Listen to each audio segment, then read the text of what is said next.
అందరికీ నమస్కారం అండి. ఇంతకుముందు వీడియోలో భరతుడు తన మేనమామల ఇంటి నుంచి అయోధ్యకు బయలుదేరడం అనేది చూసాము. చివరికి ఆయన అయోధ్య నగరం సమీపించాడు అనే దగ్గర అంతకుముందు వీడియోలో చెప్పుకున్నాం. ఇప్పుడు ఇవాళ అప్పటికి దారిలో 7 రాత్రులు గడిచాయి. భరతుడు ఎదుట కనపడే అయోధ్య చూసి సారథితో, అయోధ్య నగరం మా పూర్వులందరూ పాలించినది, చాలా ప్రఖ్యాతి పొందింది. సుధా ధవళాలైన ప్రాసాదాలతో తెల్లగా కనపడుతోంది. వేదాంగవేత్తలు, గుణవంతులు, యజ్వలు అయిన బ్రాహ్మణోత్తములు అయోధ్యలో ఎందరో ఉన్నారు. ధనికులు కూడా లెక్కలేనంతమంది ఉన్నారు. గొప్ప ఉద్యానవనాలు నగరమంతటా ఉన్నాయి. కానీ ఎందుకనో నగరం నిరుత్సాహంగా కనపడుతోంది. స్త్రీ పురుషులు యథేచ్ఛగా సంచరించే నగరంలో ఇవాళ వారి సవ్వడే వినపట్టలేదు. సాయంకాలం అయ్యేటప్పటికి స్త్రీ పురుషులు వచ్చి ఉద్యానవనాల్లో అనేక విధాల విహరిస్తారు. అలాంటిది ఏ ఉద్యానం చూసినా పాడుబడ్డట్టు కనపడుతోంది. నగరం అరణ్యమైపోయినట్టు కనపడుతోంది నాకు. ప్రముఖులందరూ రథాలెక్కి, ఏనుగులెక్కి, గుర్రాలెక్కి వస్తూ పోతూ ఉండే నగరం ఇది.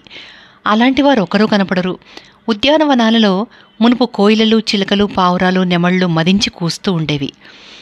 అలాంటి ఉద్యానవనాలన్నీ ఇప్పుడు ఆకులు రాలిపోగా చెట్లన్నీ ఏడుస్తున్నట్టు నిరానందంగా కనపడుతున్నాయి. సూర్యోదయం అయినా రకరకాల పక్షులు ఒక్కటి కుయ్యటం లేదు. ఇదివరలో చందనాగరు ధూమాలతో గుబాళించే గాలి ఇప్పుడు నిస్సారంగా కనపడుతోంది. వీణలు, వేణువులు, మద్దెలలు, గాత్రాలు ఒకటేమిటి, రకరకాల నాదాలతో ప్రతిధ్వనించే నగరం ఇప్పుడు సొమ్మసిల్లిపోయినట్టు దీనంగా కనపడుతుంది. అనిష్ట సూచకాలైన అశుభ నిమిత్తాలు కూడా ఎన్నో కనపడుతున్నాయి. అంచేత నా మనసు చాలా ఆందోళన పడిపోతుంది. సారథి, కారణం లేకపోయినా నా హృదయం బద్దలవుతున్నట్టుంది. అంచేత నా బంధువులలో ఎవరికో ఒకరికి కుశలం తప్పిపోయి ఉంటుంది, తప్పదు. ఇలా అంటూ విషణుడై దిగాలు పడిపోయి భరతుడు అయోధ్య ప్రవేశించాడు. అతను వైజయంతం అనే ద్వారంలో నుంచి లోపలికి వెళ్ళాడు. అక్కడ ఉండిన వారందరూ భయ సంభ్రమాలతో లేచి నుంచుని అతని కుశల ప్రశ్న చేశారు. భరతుడు కూడా ఆ ద్వారంలో ఉండిన వారిని గౌరవించి తన రథం నడిపిస్తున్న అశ్వపతి సారథిని చూసి, నేనింత వడిగా రప్పించబడడానికి కారణం కనపడదు. ఆ అశుభం ఏదో జరిగినట్టు నా మనసు శంకిస్తోంది. నా ధైర్యం సన్నగిల్లిపోతోంది. పూర్వం రాజులు చనిపోయినప్పుడు ఎలాంటి చిహ్నాలుండేవని విన్నానో అవన్నీ నాకిప్పుడు కనపడుతున్నాయి. ఇక్కడ ఒక్క భవనము తుడిచేవారు లేక దుమ్ముతో నిండి ఉన్నాయి. ఒక్క ఇంటికి తలుపులు వేసి లేవు. ఒక్క ఇంట్లోనూ చందనాగర ధూపాలున్నట్టు తోచదు. బలికర్మలు కూడా జరుగుతున్నట్టు లేదు. జనులందరూ అభోజన వ్రతం పట్టినట్లు కళావిహీనంగా ఉన్నారు. మొత్తానికి సంసారాలు నివసించే ఇల్లు ఒక్కటి కూడా కళకళ్ళట్టలేదు. దేవాలయాలు కూడా అలాగే నిర్జనంగానూ శోభాహీనంగానూ ఉన్నాయి. ఎక్కడా యజ్ఞాలు జరుగుతున్నట్టు లేదు. అంగడి వీధులన్నీ మూసి ఉన్నాయి. వర్తకులందరూ నష్టపడ్డట్టు దిగాలు పడి ఉన్నారు.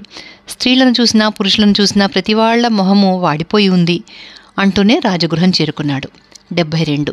కైక భరతుణ్ణి త్వరగా పట్టాభిషేకం చేసుకోమనడం.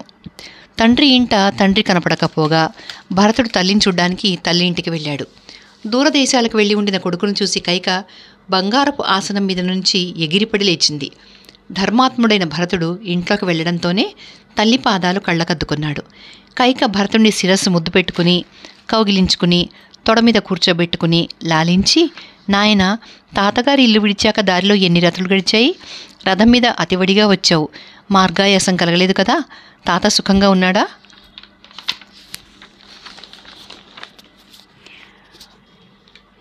మామయ్య క్షేమంగా ఉన్నాడా? అక్కడ నీకు సుఖంగా ఉంది కదా అని అడిగింది. దానికి భరతుడు, నేను బయలుదేరి 7 రాత్రులైంది. తాతయ్య, మామయ్య కుశలంగానే ఉన్నారు. తాతయ్య నాకు బంగారము, రత్నాలు చాలా ఇచ్చాడు. అది తెస్తున్న పరివారం మార్గాయాసం వల్ల మెల్లిగా వస్తోంది. నేను ముందు వచ్చేశాను. ఇక్కడి దూతలు నన్ను చాలా తొందరపెట్టి తీసుకువచ్చారు. అయితే రత్నాలు పొదిగిన నీ బంగారు చెయ్య శూన్యంగా ఉందేమిటి? మన వాళ్ళందరూ దీనంగా కనపడుతున్నారేమిటి? నాయన కూడా ఇక్కడే ఉండాలి కదా, కనపడినే. నాయన పాదాలు కళ్ళకద్దుకోవాలి. ఎక్కడ ఉన్నాడు? పెద్దమ్మగారి ఇంట్లో ఉన్నాడా అని చెబుతూ చాలా ఆత్రం కనపరిచాడు. కైక ఏమీ చెలించలేదు. పైగా ఇది దారుణమైన అప్రియం అయినా భరతుడు ప్రియంగానే భావిస్తాడు అనుకుంది. దాంతో రాజ్యలోభంతో, నాయన యాయజూకుడు, తేజస్శాలి, మహాత్ముడు, మహారాజు అయిన నీ తండ్రి సకల ప్రాణికోటి చివరికి ఏమవుతుందో అదే అయినాడు అని నిశ్చలంగా చెప్పింది. సత్కుల ప్రసూతుడు కనుక భరతుడు అది వినగానే మొదలు నరికిన చెట్టులాగా కూలబడిపోయాడు. హతోస్మి హతోస్మి అంటూ దీనంగానో జాలిగానో అని చాలా దుఃఖించాడు. అయ్యో, ఇదివరలో నా తండ్రి పడుకునే ఈ శయ్య చంద్రుని వల్ల శరదాకాశం వెలిగేటట్టు మెరిసిపోయేది. ఆయన లేకపోవడం వల్ల ఇప్పుడు చంద్రుడు లేని ఆకాశంలాగా, నీరెండిపోయిన సముద్రంలాగా వెలవెలపోతోంది అని మొహం మీద బట్ట కప్పుకుని అతను వెక్కి వెక్కి ఏడ్చాడు. అప్పుడు కైక మెల్లగా అతని చేరదీసి కూర్చోబెట్టి, లేలే, నీ వంటి వాళ్ళు ఇలా దుఃఖించరు. నీ బుద్ధి సామాన్యమైనదా? దాన యజ్ఞాధికారాలు కలది, వేదవాక్యానుయాయి, శీల సంపన్నం. మందర పర్వతం మీద ఉండిన సూర్యుని తేజస్సు ఎలాంటిదో నీ బుద్ధి అలాంటిది అని ఓదార్చింది. అతను మాత్రం ఇదేమీ వినిపించుకోకుండా నేల మీద పొర్లుతూ చాలా దుఃఖించి, నాయన రామునకు పట్టాభిషేకం చేయదలుచుకున్నాడా, యజ్ఞ సంకల్పం చేశాడా అనుకుంటూ నేను ఆనందంతో ఎగిరి వచ్చాను. కానీ జరిగింది మరొకటి. నా గుండెలు బద్దలైపోయాయి. నేనంటే ప్రాణాలు ఇచ్చే నా తండ్రి నాకు కరువైపోయాడు. అమ్మా, నాయనకు పైతృక సంస్కారాలని చేసి రాముడు లక్ష్మణుడు ధన్యులయ్యారు. అయితే నాయన ఏమి జబ్బు చేసిపోయాడు? నాయన నా రాక ఎరుగడు. ఎరిగే ఉంటే ఈ పాటికి నన్ను గుచ్చి కౌగిలించుకుని నా శిరస్సు ముద్దాడకపోయాడా? నాయన చెయ్యి నన్ను తాకితే ఎంతో చల్లగా ఉండేది. నా మీద దుమ్ము పడితే నాయన స్వయంగా తుడిచేవాడు. ఆ చెయ్యి ఇక ప్రాప్తి లేదు. పోని నా రాక రామునకు తెలియజేయి. జ్యేష్ఠ భ్రాత కనుక అతనే నాకిక తండ్రి. నేను అతని సేవకుణ్ణి. ధర్మం తెలిసిన వాళ్ళకి జ్యేష్ఠ భ్రాత తండ్రే కనుక నేను అతని పాదాలే ఆశ్రయిస్తాను. అతనే నాకిప్పుడు గతి. అయితే అమ్మా, నా తండ్రి ధర్మాలని తెలిసినవాడు, ఎప్పుడూ ధర్మ మార్గంలో సంచరించేవాడు, సత్యసంధుడు, దృఢవ్రతుడు, సత్యవిక్రముడు కూడాను. అలాంటి నా తండ్రి పోతూ పోతూ నాకేం చెప్పమన్నాడమ్మా అని అడిగాడు. అందుకు కైక, రాజు హా రామ, హా సీత, హా లక్ష్మణ అంటూ విలపిస్తూ చనిపోయాడు. నీ తండ్రి తాళ్లతో కట్టబడిన ఏనుగులాగా కాలపాశబద్ధుడై సీతతోనూ లక్ష్మణునితోనూ తిరిగి వచ్చిన రాముణ్ణి చూసేవారు ధన్యులు అని మాత్రం చివరి మాట అన్నాడు అని మెల్లగా చెప్పింది. ఈ రెండో దుఃఖవార్త విని భరతుడు మళ్ళీ చాలా దుఃఖించాడు. మొదట అతను కొయ్యే అయిపోయాడు. చివరికి కౌసల్యానందవర్ధనుడైన రాముడు సీతతోనూ లక్ష్మణునితోనూ ఎక్కడికి వెళ్ళాడు అని అడిగాడు. దానిమీద కైక కొడుక్కి చాలా ప్రియమైన వార్త చెబుతున్నాననుకుంటూ రాముడు నారచీరలు ధరించి సీతతోనూ లక్ష్మణునితోనూ దండకారణ్యాలకు వెళ్ళిపోయాడు అని స్పష్టంగా చెప్పింది. అది విని భరతుడు తన వంశం చాలా గొప్పది కావడం గుర్తుంచుకుని, రాముడు వంశాచారానికి విరుద్ధంగా ఏమైనా చెడ్డ పని చేశాడా అని అనుమానించి, అమ్మా, రాముడు బ్రాహ్మణ ధనం హరించలేదు కదా, ఏ పాపము ఎరగని ధనికుణ్ణో దరిద్రునో హింసించలేదు కదా, పరస్త్రీలను ఎవరినీ కోరలేదు కదా, వ్రతాధ్యాయన సంపన్నుడైన బ్రాహ్మణుని చంపే పాపాత్ముడిలాగా రాముడు దండకారణ్యాలకు వెళ్ళిపోవాల్సిన కారణం ఏమొచ్చింది అని ఆత్రంగా అడిగాడు. సహజంగా స్త్రీ స్వభావం, దానికి తోడు చాపల్యం. అంచేత కైక పొంగిపోతూ తన చాతుర్యమంతా చూపించుకుంటూ, రాముడు బ్రాహ్మణధనం ఏమీ హరించలేదు, ఏ పాపమో ఎరుగని ధనాఢ్యుణ్ణి దరిద్రుణ్ణి కూడా అతను బాధించలేదు, రాముడు పరస్త్రీలను కళ్ళతోనైనా చూడడు కదా. ఇక ఉన్నదల్లా ఏమిటంటే, నాకు రామునికి పట్టాభిషేకం అని తెలిసింది. వెంటనే నేను నీకు పట్టాభిషేకం చెయ్యమని, రాముణ్ణి అడవులకు పంపేయమని నీ తండ్రిని కోరాను. నీ తండ్రి తన సత్యవ్రతం విడవక నా కోరిక అంగీకరించాడు. అంచేత సీతతోనూ లక్ష్మణునితోనూ రాముణ్ణి అడవులకు పంపేశాడు. నీ తండ్రి ఆ కొడుకు కోసం బెంగపెట్టుకుని శోకం భరించలేక చనిపోయాడు. ధర్మజ్ఞ, నా ముద్దుల తండ్రి, నేను ఇదంతా నీకోసం చేశాను కనుక రాజువై ప్రజాపాలనం సాగించు. కౌసల రాజ్యము, అయోధ్య నగరము నీ అధీనమై ఉన్నాయి. శోకించకు, సంతాపం దరిచేరనివ్వకు, ధైర్యం అవలంబించు. వేద విధులన్నీ తెలిసిన వశిష్ఠాది బ్రాహ్మణులను చేర్చుకుని యథాశాస్త్రంగా నీ తండ్రికి చేయవలసిన సంస్కారాలన్నీ పూర్తి చేసి త్వరగా పట్టభద్రుడివయ్యి సమస్త సౌఖ్యాలు అనుభవించు అంటూ జరిగింది జరిగినట్టు చెప్పేసింది. భరతుడు కైకని మిక్కిలి నిందించడం. ఇది 73. ఇదంతా వినేటప్పటికీ భరతునికి దుఃఖం పొంగుకు వచ్చింది. కైక మీద కోపం కూడా వచ్చింది. తండ్రితో సమానుడైన సోదరుడు లేని దుఃఖోపహతుణ్ణి నేను. నాకు ఈ రాజ్యం ఎందుకు? నా తండ్రిని చంపి రాముణ్ణి అడవులకు పంపి పుండు మీద ఉప్పు చల్లినట్టు నువ్వు నాకు దుఃఖంలో మళ్ళీ దుఃఖం కలిగించావు. నా తండ్రి నువ్వు అగ్గివని తెలియక నిన్ను కౌగిలించుకున్నాడు. మా వంశం నాశనం చేయడానికి నువ్వు కాళరాత్రివై వచ్చావు. నీ మూలంగానే నా తండ్రి చనిపోయాడు, కులపాంసని. నువ్వు మా వంశంలో సుఖం అనేది లేకుండా చేశావు. సత్యసంధుడు మహా యశస్శాలి అయిన నా తండ్రి నిన్ను పొంది తీవ్ర దుఃఖాలు అనుభవించి దుఃఖం భరించలేక ప్రాణాలు విడిచిపెట్టేశాడు. నువ్వు నా తండ్రిని ఎందుకోసం చంపావు? రాముణ్ణి ఎందుకోసం అడవులకు పంపావు? నా తల్లివైన నీ మూలంగా కౌసల్య సుమిత్ర పుత్రశోకం అనుభవిస్తున్నారు. వారికి బ్రతకడం దుష్కరమే. గురుజనుల ఎడల ఏ విధంగా మసలు కావాలో ధర్మాత్ముడైన రామునికి అంతా తెలుసు.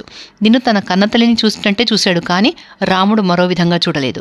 మా పెత్తలి కౌసల్యాదేవి కూడా నువ్వు తన చెల్లెలివనే అనుకుంది, కానీ సవితివనుకోలేదు. అలాంటి ఉత్తమురాలి కొడుకుని నారచీరలు కట్టించి అడవులకు పంపావే పాపాత్మురాలా, నీకు దుఃఖం రావడం లేదు? చెడ్డ పనులంటే ఎలా ఉంటాయో రాముడు ఎరుగడు. అతను శూరుడు, కృతాత్ముడు, మహా యశస్శాలి. అలాంటి వాడిని ఏం పాముకుందామని అడవులకు పంపావు? రాముని మీద నాకెలాంటి భక్తి ఉందో రాజ్యలుబ్ధురాలమైన నీకు తెలియదు. అంచేత నాకు రాజ్యం కావాలని నువ్వు ఈ పాపకార్యం చేశావు. పురుష వ్యాఘ్రులైన రామలక్ష్మణులను చూడకుండా రాజ్యపాలనం చేయాలంటే నాకేం సామర్థ్యం ఉందని మేరువనాన్ని ఎలా ఆశ్రయించిందో బలవంతుడైన రాముణ్ణి, మహాబలుడైన రాముణ్ణి ఆశ్రయించి నాయన రాజ్యపాలన చేశాడు. మదించిన పెద్ద ఎడ్లు వహించిన భారం లేగదూడ భరించలేనట్టు మహాత్ముడైన దశరథుడు పాలించిన ఈ రాజ్యం నేనెలా పాలించగలను? అథవా సామదానాద్యుపాధ్యాల వల్లనైనా, గ్రహణధారణ ద్యష్టాంగయుక్తమైన బుద్ధిబలం వలనైనా రాజపుత్రుడినై పుట్టడం వల్ల నాకు అలాంటి శక్తి కలిగిందే అనుకో. అయినా నా కోసం ఇంత పాడు పని చేసిన నీ కోరిక మాత్రం నేను తీర్చను.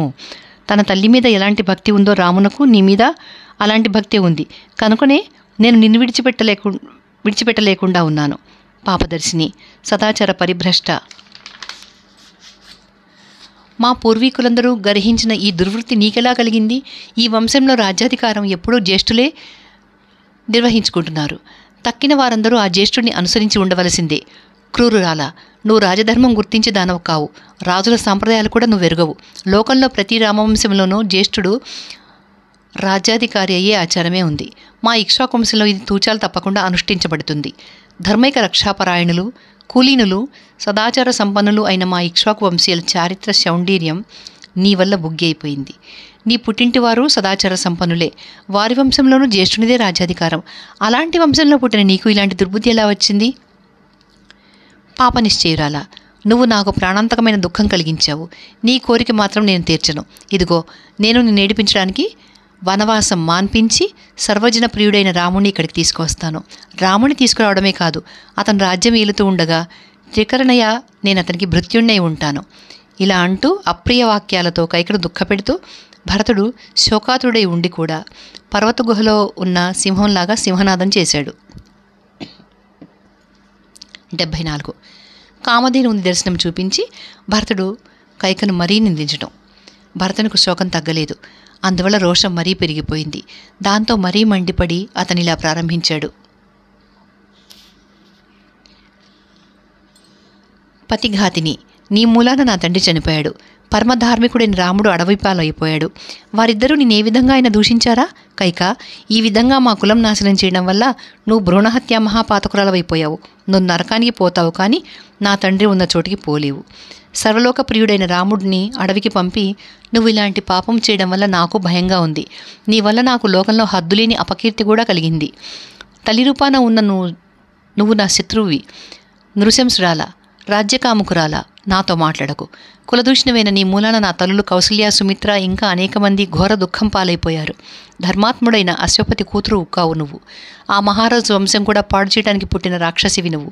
నువ్వు చేసిన పాపకర్మ పితృహీనున్నై, భ్రాతృదురుణ్ణై, సర్వలోకాప్రియుణ్ణై కొందుతున్న నాకు సంక్రమించింది. ధార్మికురాలకు కౌసల్యకు పుత్రశోకం కలిగించిన నువ్వు పోదగిల్ల నరకం ఏముందో. కౌసల్యానందవర్ధనుడైన రాముడు ధర్మపరుడని, బంధువులకందరికీ ఆధారమని, జ్యేష్ఠుడు కావడం వల్ల మాకు ముగ్గురికి తండ్రి వంటి వాడవని నువ్వెరుగవా? కొడుకు అంగాల వల్లనూ ప్రత్యంగాల వల్లనూ మాత్రమే కాకుండా హృదయం వల్ల కూడా పుడతాడు. అంచేతనే తల్లికి కొడుకు తక్కిన అందరూ బంధువుల కంటేనూ ఎక్కువవాడు. తల్లికి పుత్రశోకం కంటే ఎక్కువ శోకం మరి లేనేలేదు. ఒకానొకప్పుడు 2 ఎడ్లు భూమి దున్నుతూ అలసి పడిపోయాయి. వృషభజాతికే తల్లి అయిన కామధేను అది చూసింది. ఒక్క పూట మాత్రమే దున్ని అలసిపోయిన ఆ వృషభాలను చూసి కామధేను చాలా దుఃఖించింది. ఆ సమయాన దేవేంద్రుడు ఆమె కిందగా వెళుతున్నాడు. అంచేత కామధేను కన్నీటి చుక్కలు అతని మీద పడ్డాయి. దేవేంద్రుడు ఆ కన్నీరు సువాసనగా ఉండడం వల్ల ఆ ఏడ్చేది కామధేనువే అని తెలుసుకున్నాడు. దేవతలలో ఎవడైనా నిన్ను ఓడించాడా, లేకపోతే నీకు దుఃఖం ఎందుకు వచ్చింది అని దోసిలి ఒగ్గి వినీతుడై అడిగాడు. దానికి కామధేను భూమి మీద జరుగుతున్నది చూపించి, పాపం శాంతించుగాక ఇంద్రుడా, మీ వాడెవడు నన్ను బాధించలేదు. నా దుఃఖ కారణం ఇది. నా శరీరం వల్ల పుట్టిన నా కొడుకులు బాధపడడం నేను చూడలేకపోతున్నాను. కొడుకుతో పోల్చదగ్గ దగ్గర బంధువు ఎవరు అంది. ఈ లోకంలో అంతటా నిండి ఉన్న వృషభాలకన్నిటికీ ఆదిమాత అయిన కామధేను అంత దుఃఖిస్తూ ఉండడం చూసి ఇంద్రుడు కొడుకును మించిన బంధువు మరి లేడు అని తెలుసుకున్నాడు. కామధేను అంటే సామాన్యమా? అలాంటి సచరిత్రం ఎవరికుంది? లోకాలను రక్షిస్తున్న దేవత అంతకంటే మరెవరు? అలాంటి కామధేనువు అన్ని కోట్ల సంతానం కలదై అయి ఉండి కూడా వారిలో 2 వృషభాలు కష్టపడుతూ ఉంటే అంత ఖేదపడిపోయిందే. ఒక్క కొడుకుని పెట్టుకుని బతుకుతున్న కౌసల్య ఆ ఒక్క కొడుకు అడవుల పాలైతే ఎంత దుఃఖిస్తుందో ఎరుగవా? పరలోకంలో కూడా దుఃఖాలు అనుభవిస్తావు. కనుక నేను నా అన్నకు రాజ్యం ఇచ్చి నా తండ్రికి పైతృక్రియలన్నీ చేసి ఉభయుల యశస్సు జగద్వ్యాప్తమయ్యేటట్టు చూస్తాను. మహాబలుడైన కౌసల్య కుమారుని తీసుకువచ్చి నేను వనవాసం చేస్తాను. పౌరులు కంటికి మంటికి ఏకధారగా ఏడుస్తూ నన్ను చూస్తారు. అది నేను భరించలేను. కనుక మహాపాపాత్మురాలా, నువ్వు అగ్గిలో ఊరుకు, లేకపోతే దండకారణ్యంలోకి వెళ్ళిపో. అది కాకపోతే ఊరిపోసుకుని కంఠం ఉత్తరించుకో. నీకు మరో పరాయణం లేదు. నేను కూడా రాముడు అయోధ్యకు వచ్చి రాజ్యాధికారం స్వీకరించాక అడవులకు పోయి నా పాపాలు పోగొట్టుకుంటాను. ఇలా పరితాపపడుతూ భరతుడు అరణ్యంలో ఏనుగును తోమరాలతోనూ అంకుశాలతోనూ పొడిస్తే గోతుల్లో పడేటట్టు నిట్టూర్పులు విడుస్తూ నేల మీద పడిపోయాడు. అతని కళ్ళు అతిరోధనం వల్ల జ్యోతుల్లాగా ఎర్రబడిపోయాయి. కట్టుబట్ట శిథిలమైపోయింది. ఆభరణాలన్నీ ఊగిసలాడిపోయాయి. ఉత్పాతనం అనంతరం నేల మీద పడిపోయిన ఇంద్రధ్వజంలాగా ఉన్నాడతను. 75. భరతుడు తానేమీ ఎరగనని ఒట్టు పెట్టుకోవడం. తర్వాత భరతుడు చాలాసేపటికి తెలివి తెచ్చుకుని లేచి కూర్చున్నాడు. అప్పటికప్పుడే భరతుని రాక విని అమాత్యులు వచ్చారు. కైక దీనురాలై ఉంది. కన్నీళ్లతో వారినందరినీ చూసి, భరతుడు రాజ్యాధిపత్యం చేయాలని నాకు కోరిక లేదు. ఈ విషయమై నేను మా అమ్మతో ఎప్పుడూ మంతనాలు చేయలేదు. నాకు పట్టాభిషేకం చేయడానికి మా నాయన చేసిన ఆలోచన కూడా నేను ఎరగను. శత్రుఘ్నితో కూడా నేను దూరదేశంలో ఉండిపోయాను. రాముడు సీతా లక్ష్మణుడు అడవులకు పోవడమూ నాకు తెలియదు అని అనేక విధాల దుఃఖించాడు. అతను అలా ఏడుస్తూ ఉంటే కౌసల్య విని గుర్తించి, చెల్లి, క్రూరురాలైన కైక కొడుకు భరతుడు వచ్చాడు. అతను దూరపు చూపు గలవాడు కనుక నేను అతన్ని చూడాలనుకుంటున్నాను అని సుమిత్రతో చెబుతూనే వణికిపోతూ అచేతనంగా భరతుడున్న చోటికి బయలుదేరింది. అక్కడ భరతుడు కూడా శత్రుఘ్నుని వెంపడి పెట్టుకుని కౌసల్య ఉన్న చోటికి బయలుదేరాడు. వీరిని చూడగానే దుఃఖం ఉబికిపోయింది కౌసల్యకి. ఆవిడ భూమి మీద పడిపోయింది. వెంటనే భరతుడు శత్రుఘ్నుడు ఆమెను చూసి చాలా దుఃఖించి కౌగిలించుకుని కూర్చోపెట్టి మళ్లీ రోదనం చేశారు. అప్పుడు కౌసల్య చాలా దుఃఖిస్తూ భరతునితో, నాయన, రాజ్యకాముకుడవైన నీకు అకంటకమైన రాజ్యం లభించింది. ఇంకే క్రూరకర్మ చేసి నీ తల్లి నీకు ఇది సంపాదించి పెట్టింది. విషపు చూపుల కైక నారచీరలు కట్టించి నా కొడుకును అరణ్యాలకు పంపి తానేం బావుకుంది. అయితే నీ తల్లి బంగారు కొండ నా రాముడు ఎక్కడున్నాడో అక్కడికి నన్ను కూడా తరిమి కొట్టగలదు. నాకంత కర్మమే వచ్చింది. అగ్నిహోత్రం పట్టుకుని సుమిత్రతో కూడా స్వయంగా నేనే నా రాముని దగ్గరికి వెళ్ళిపోతాను. లేకపోతే పురుషశార్దూలుడైన నా కొడుకు ఎక్కడ తపస్సు చేసుకుంటున్నాడో అక్కడికే నువ్వైనా నన్ను తీసుకెళ్లి దిగబెట్టు. ఇదిగో నీ తల్లి నీకు సంపాదించి ఇచ్చిన రాజ్యం. ఈ రాజ్యం సామాన్యమైనది కాదు, చాలా విశాలమైనది, ధనధాన్య సమృద్ధి కలది. కావలసినన్ని రథాలు, కావలసినన్ని గుర్రాలు, కావలసినన్ని ఏనుగులు సుఖంగా అనుభవించిన ఆయన అని ఇలా చాలా తీక్ష్ణ వాక్యాలతో పుండు కిలికినట్టు భరతుడిని చికాకుపరిచింది.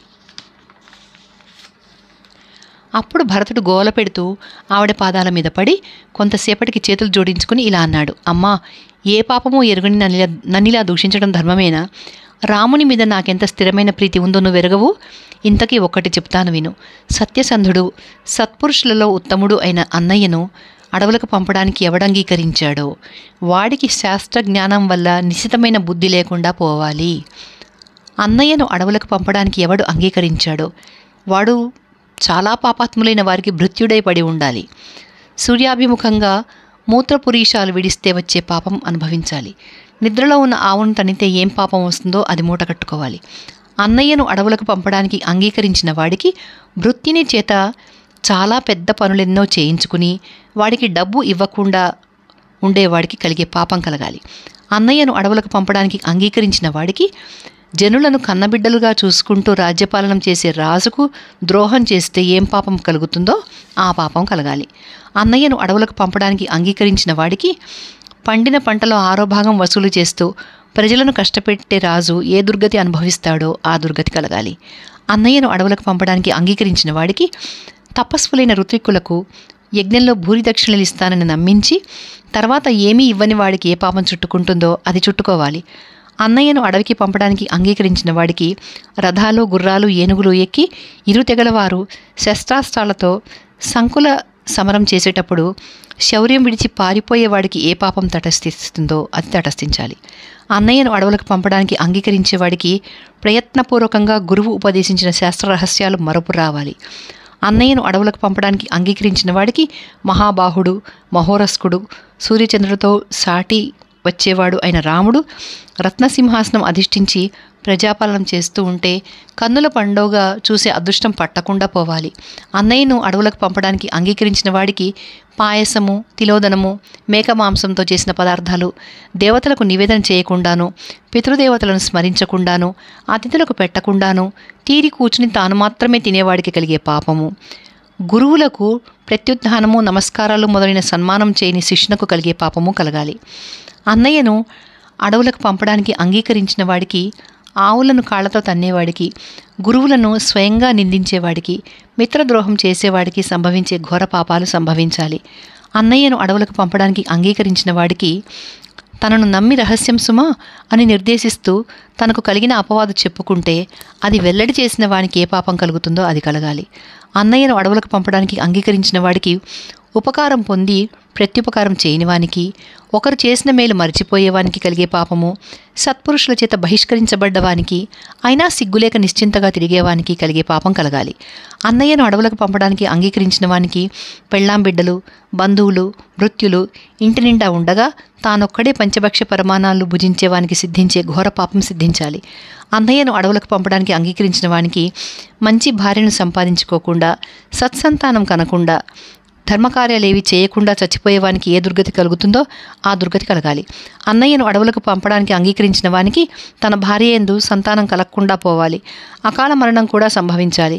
అన్నయ్యను అడవులకు పంపడానికి అంగీకరించిన వానికి రాజును, స్త్రీలను, పిల్లలను, వృద్ధులను చంపితే కలిగే పాపము, మృత్యులను విడిచిపెట్టడం వల్ల కలిగే పాపము కలగాలి. అన్నయ్యను అడవులకు పంపడానికి అంగీకరించిన వానికి లత్తుక, మద్యమాంసాలు, లోహాలు, విషాలు అమ్ముకుంటూ కుటుంబ పోషణం చేసుకునేవానికి ప్రాప్తించే దుర్గతి ప్రాప్తించాలి. శత్రువులకు భయంకరంగా యుద్ధంలో భయపడి పారిపోయేవాడిని చంపితే ఏ పాపం కలుగుతుందో అది కలగాలి. అన్నయ్యను అడవులకు పంపడానికి అంగీకరించిన వానికి గుడ్డపీలికలు కట్టుకుని, మనిషిపుర చేత పట్టుకుని మతిపోయినట్టు ఊరూరా తిరుగుతూ భిక్షం ఎత్తుకునేవానికి కలిగే దుర్గతి కలగాలి. అన్నయ్యను అడవులకు పంపడానికి అంగీకరించిన వాడికి కామక్రోధాలతో ఎప్పుడూ మద్యపానం చేస్తూ స్త్రీలోలుడై ఉంటూ జోదగాడైపోయే దుర్యోగం పట్టాలి. అన్నయ్యను అడవులకు పంపడానికి అంగీకరించిన వానికి ధర్మబుద్ధి లేకుండా పోవాలి. దుష్కార్యాలు చేసే అలవాటే రావాలి. అపాత్రులకు డబ్బిచ్చే బుద్ధే పుట్టాలి. అన్నయ్యను అడవులకు పంపడానికి అంగీకరించిన వాడికి లక్షలు, కోట్లుగా సొంతంగా సంపాదించుకున్న ధన, కనక, వస్తు వాహనాలన్నీ దొంగల పాలైపోయే దౌర్భాగ్యం ప్రాప్తించాలి.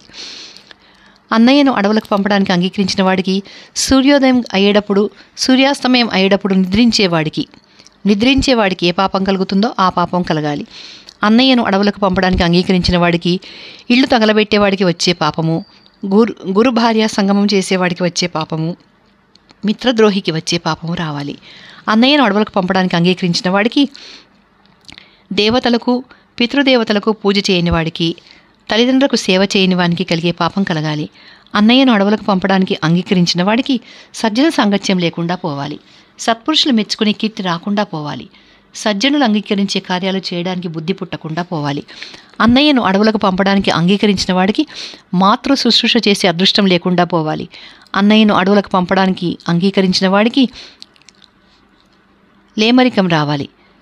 చాలామంది బిడ్డలు కూడా పుట్టాలి. ఎప్పుడూ జరాది రోగాలతో బాధపడే అవస్థ కలగాలి. అందుకు పరిహారం చేసుకునే త్రాణా లేకుండా పోవాలి. అన్నయ్యను అడవులకు పంపడానికి అంగీకరించిన వాడికి తన మీద కొండంత ఆశ పెట్టుకుని వచ్చి రకరకాల స్తోత్రాలు చేసే దీనయాచకులకు దమ్మిడి అయినా ఇవ్వని వాడికి ఏ దుర్గతి ప్రాప్తిస్తుందో ఆ దుర్గతి ప్రాప్తించాలి. అన్నయ్యను అడవులకు పంపడానికి అంగీకరించిన వాడికి మాయల మారి అనే నింద రావాలి. లోభము, అశుచిత్వము కలగాలి. రాజు వల్ల ఆపదలు సంభవించాలి. అన్నయ్యను అడవులకు పంపడానికి అంగీకరించిన వాడికి తనను దైవంగా భావించి పూజిస్తున్న భార్య ఋతుస్నాత అయినప్పుడు ఆమెను పొందని వానికి ఏ పాపం కలుగుతుందో ఆ పాపం కలగాలి. అన్నయ్యను అడవులకు పంపడానికి అంగీకరించిన వాడికి తన భార్యను విడిచి పరస్త్రీలతో తిరిగేవాడికి ఎలాంటి నరకం సంభవిస్తుందో అలాంటి నరకం సంభవించాలి. అన్నయ్యను అడవులకు పంపడానికి అంగీకరించిన వాడికి బిడ్డలు పుడుతూ పోతూ ఉండే బ్రాహ్మణునికి ఏ దుర్గతి కలుగుతుందో ఆ దుర్గతి కలగాలి. అన్నయ్యను అడవులకు పంపడానికి అంగీకరించిన వాడికి, నీళ్లు పాడు చేసేవానికి, విషం పెట్టేవాడికి ఏ పాపం వస్తుందో ఆ పాపం రావాలి. అన్నయ్యను అడవులకు పంపడానికి అంగీకరించిన వాడికి, బ్రాహ్మణులకు చెయ్యబోయే సత్కారానికి విఘాతం కలిగించేవానికి, ఆవు ఈనింది మొదలు పాలు పితికేవానికి కలిగే పాపం కలగాలి. ఆవు ఈనింది మొదలునే పాలు పితికేవానికి కలిగే పాపం కలగాలి. అన్నయ్యను అడవులకు పంపడానికి అంగీకరించిన వాడికి, తన దగ్గర మంచినీళ్ళున్నా దప్పికొన్న వానికి ఇవ్వకపోతే ఏ పాపం సంభవిస్తుందో ఆ పాపం సంభవించాలి. ఇద్దరు పోరాడుకుంటున్నప్పుడు స్నేహం పురస్కరించుకుని అందులో ఒకటికి మంచి ఉపాయాలు చెప్పేవానికి ఏ పాపం కలుగుతుందో ఆ పాపం కలగాలి. భర్త పోయి కొడుకు దూరం అయిపోయి దుఃఖిస్తున్న కౌశల్యను ఇలా ఒట్టు పెట్టుకుని ఓదారుస్తూనే భరతుడు శోకార్తుడే పడిపోయాడు. అప్పుడు కౌసల్య, నాయనా, నీ ఒట్లు వింటే నా ప్రాణాలు ఎగిరించిపోతున్నాయి. అదృష్టం వల్ల లక్ష్మణులాగే నువ్వు కూడా ధర్మం విడిచిపెట్టకుండా ఉన్నావు. బిడ్డ, సత్యప్రతిజ్ఞలు ఏ లోకాలు పొందుతారో నీకు అవి లభించాలి అని ఓదారుస్తూ భరతుడిని తొడ మీద కూర్చోబెట్టుకుని కౌగిలించుకుని మళ్ళీ దుఃఖించింది. ఇలా దుఃఖిస్తూ ఏడవడం వల్ల భరతుని మనస్సు కరిగిపోయింది. ఓదార్చిన కొద్దీ అతను విచారిస్తూనే ఉన్నాడు. మధ్య మధ్య విభ్రాంతుడై పడిపోతూనే ఉన్నాడు. ఇలా జరుగుతూ ఉండగానే తెల్లవారిపోయింది. 76. భరతుడు దశరథునికి అగ్ని సంస్కారం చేయడం. అంతూ పొంతూ లేకుండా భరతుడిలా విలపిస్తూ ఉండడం చూసి చక్కని మాటకారి అయిన వశిష్ఠుడు, రాజపుత్ర, ఇక విచారించవద్దు. నీకు శ్రేయస్సు కలగాలి. దశరథ మహారాజు కాలం ముగిసింది, చనిపోయాడు. అతను స్వర్గానికి వెళ్ళిపోవడానికి ఇప్పుడు ఉత్తర క్రియలు చేయాలి, లే అన్నాడు.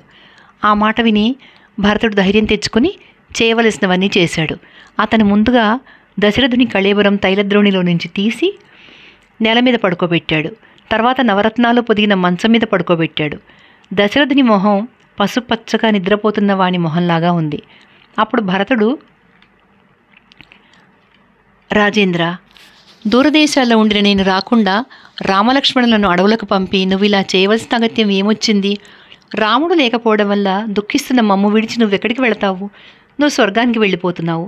రాముడు అడవులకు వెళ్ళిపోయాడు. తండ్రి, ఇక నీ అయోధ్యలో రేపు యోగక్షేమాలు కల్పించేవారెవరు? నువ్వు లేకపోవడం వల్ల భూదేవి విధవ అయిపోయింది. చంద్రుడు లేని రాత్రిలాగా అయోధ్య చీకట్లలో మునిగిపోయింది అని విలపించాడు. అప్పుడు వశిష్ఠుడు మళ్లీ ఓదార్చి ప్రేతకార్యాలకు తొందరపెట్టాడు. యథాస్థానంలో నుంచి తీసి యువతల ఉంచబడ్డ అగ్నిహోత్రాలను పురోహితులు, యాజకులు అక్కడికి తెచ్చారు. పరిచారకులు రాజు కళేబరం పల్లకీలో ఉంచి మోసుకుని బయలుదేరారు. ఇంకా బంగారము, వెండి, రకరకాల వస్త్రాలు వీధిలో చల్లుకుంటూ కొందరు పరిచారకులు ముందుకు నడిచారు. మరికొందరు చందనాగరు ధూపాలు వేశారు. మరికొందరు అనేక రకాల సుగంధ ద్రవ్యాలు చల్లుకుంటూ వెళ్లారు. భరతుడు తండ్రికి అగ్ని సంస్కారం చేశాడు. ఋత్వికులు పితృమేధం పఠించారు. సామవేదులు సామగానం చేశారు. రథాల మీద కొందరు, పల్లకీలలో కొందరిని రాజుభార్యలను పెద్దలు అక్కడికి తీసుకొచ్చారు. పురోహితులు, కౌసల్యాది రాణులు సవ్యాలుగా ప్రదక్షిణలు చేశారు. వేల కొలదిగా అక్కడ ఉండిన స్త్రీల రోదన ధ్వనులు క్రౌంచపిట్టల కూతల్లాగా ఉన్నాయి. తర్వాత ఆ స్త్రీలను వెంబడి పెట్టుకుని అందరూ సరయూ నదికి వచ్చారు. రాజపత్నులు, మంత్రులు, పురోహితులు భరతునితో కూడా దశరథునికి ఉదక ప్రదానాలు చేశారు. తర్వాత పట్నం ప్రవేశించి దుఃఖిస్తూనే 10 దినాలు గడిపారు. 77. భరతుడు పైతృక కర్మలు పూర్తి చేసేయడం. 10వ దినం గడిచాక భరతుడు అశౌచ స్నానం చేసి 12వ రోజున శ్రాద్ధ కార్యాలన్నీ పూర్తి చేశాడు. అతడు బ్రాహ్మణులకు ధనధాన్యాలు ఇచ్చాడు, రత్నాలు ఇచ్చాడు, మంచి మంచి బట్టలు ఇచ్చాడు, రత్నాభరణాలు ఇచ్చాడు, మృష్టాన దానం చేశాడు. వేల కొద్దీ మేకలు, గోవులు, దాసదాసీలు, వాహనాలు, గృహాలు ఇచ్చాడు. మర్నాడు పొద్దున అనగా 13వ నాడు అస్థి సంచయన కర్మ చేయడానికి దహన ప్రదేశానికి వచ్చి శోకమూర్ఛితుడై, నాయనా, నువ్వు నన్నెవరికి అప్పగించావో ఆ రాముడు అడవులకు వెళ్ళిపోయాడు. నన్ను నువ్వు శూన్యంలో విడిచిపెట్టావు. రాముణ్ణి అరణ్యానికి పంపి కౌసల్యను అనాథం చేశావు. సరే, నువ్వు ఆమెను విడిచిపోయావు కదా అని చాలా దుఃఖించి భస్మారుణమైన చితి ప్రదేశం చూస్తూ నేల మీద పడిపోయాడు. అప్పుడు ఋషులు యయాతిని లేవనెత్తినట్టు అమాత్యులు అతన్ని లేవదీశారు. శత్రుఘ్నుడు కూడా అలాగే అనేక విధాల విలపిస్తూ పడిపోగా అమాత్యులు అతన్ని కూడా లేవనెత్తారు. మందర వల్ల పుట్టి కైక అనే మొసలితో కూడి వరదాన రూపంగా అల్లకల్లోలమైన శోకసాగరంలో మేము మునిగిపోయాం. సుకుమారుడైన భరతుడిని నువ్వెంతో లాలించేవాడవు. అలాంటి భరతుడిని విడిచి నువ్వు ఎక్కడికి వెళ్ళిపోయావు నాయన? భోజ్యాలు, పానాలు, వస్త్రాలు, ఆభరణాలు ఏమిచ్చినా ముందు మమ్మల్ని ఏరుకోమనేవాడివి. మమ్మల్ని ఇప్పుడు ఇలా గౌరవించేవారెవరు?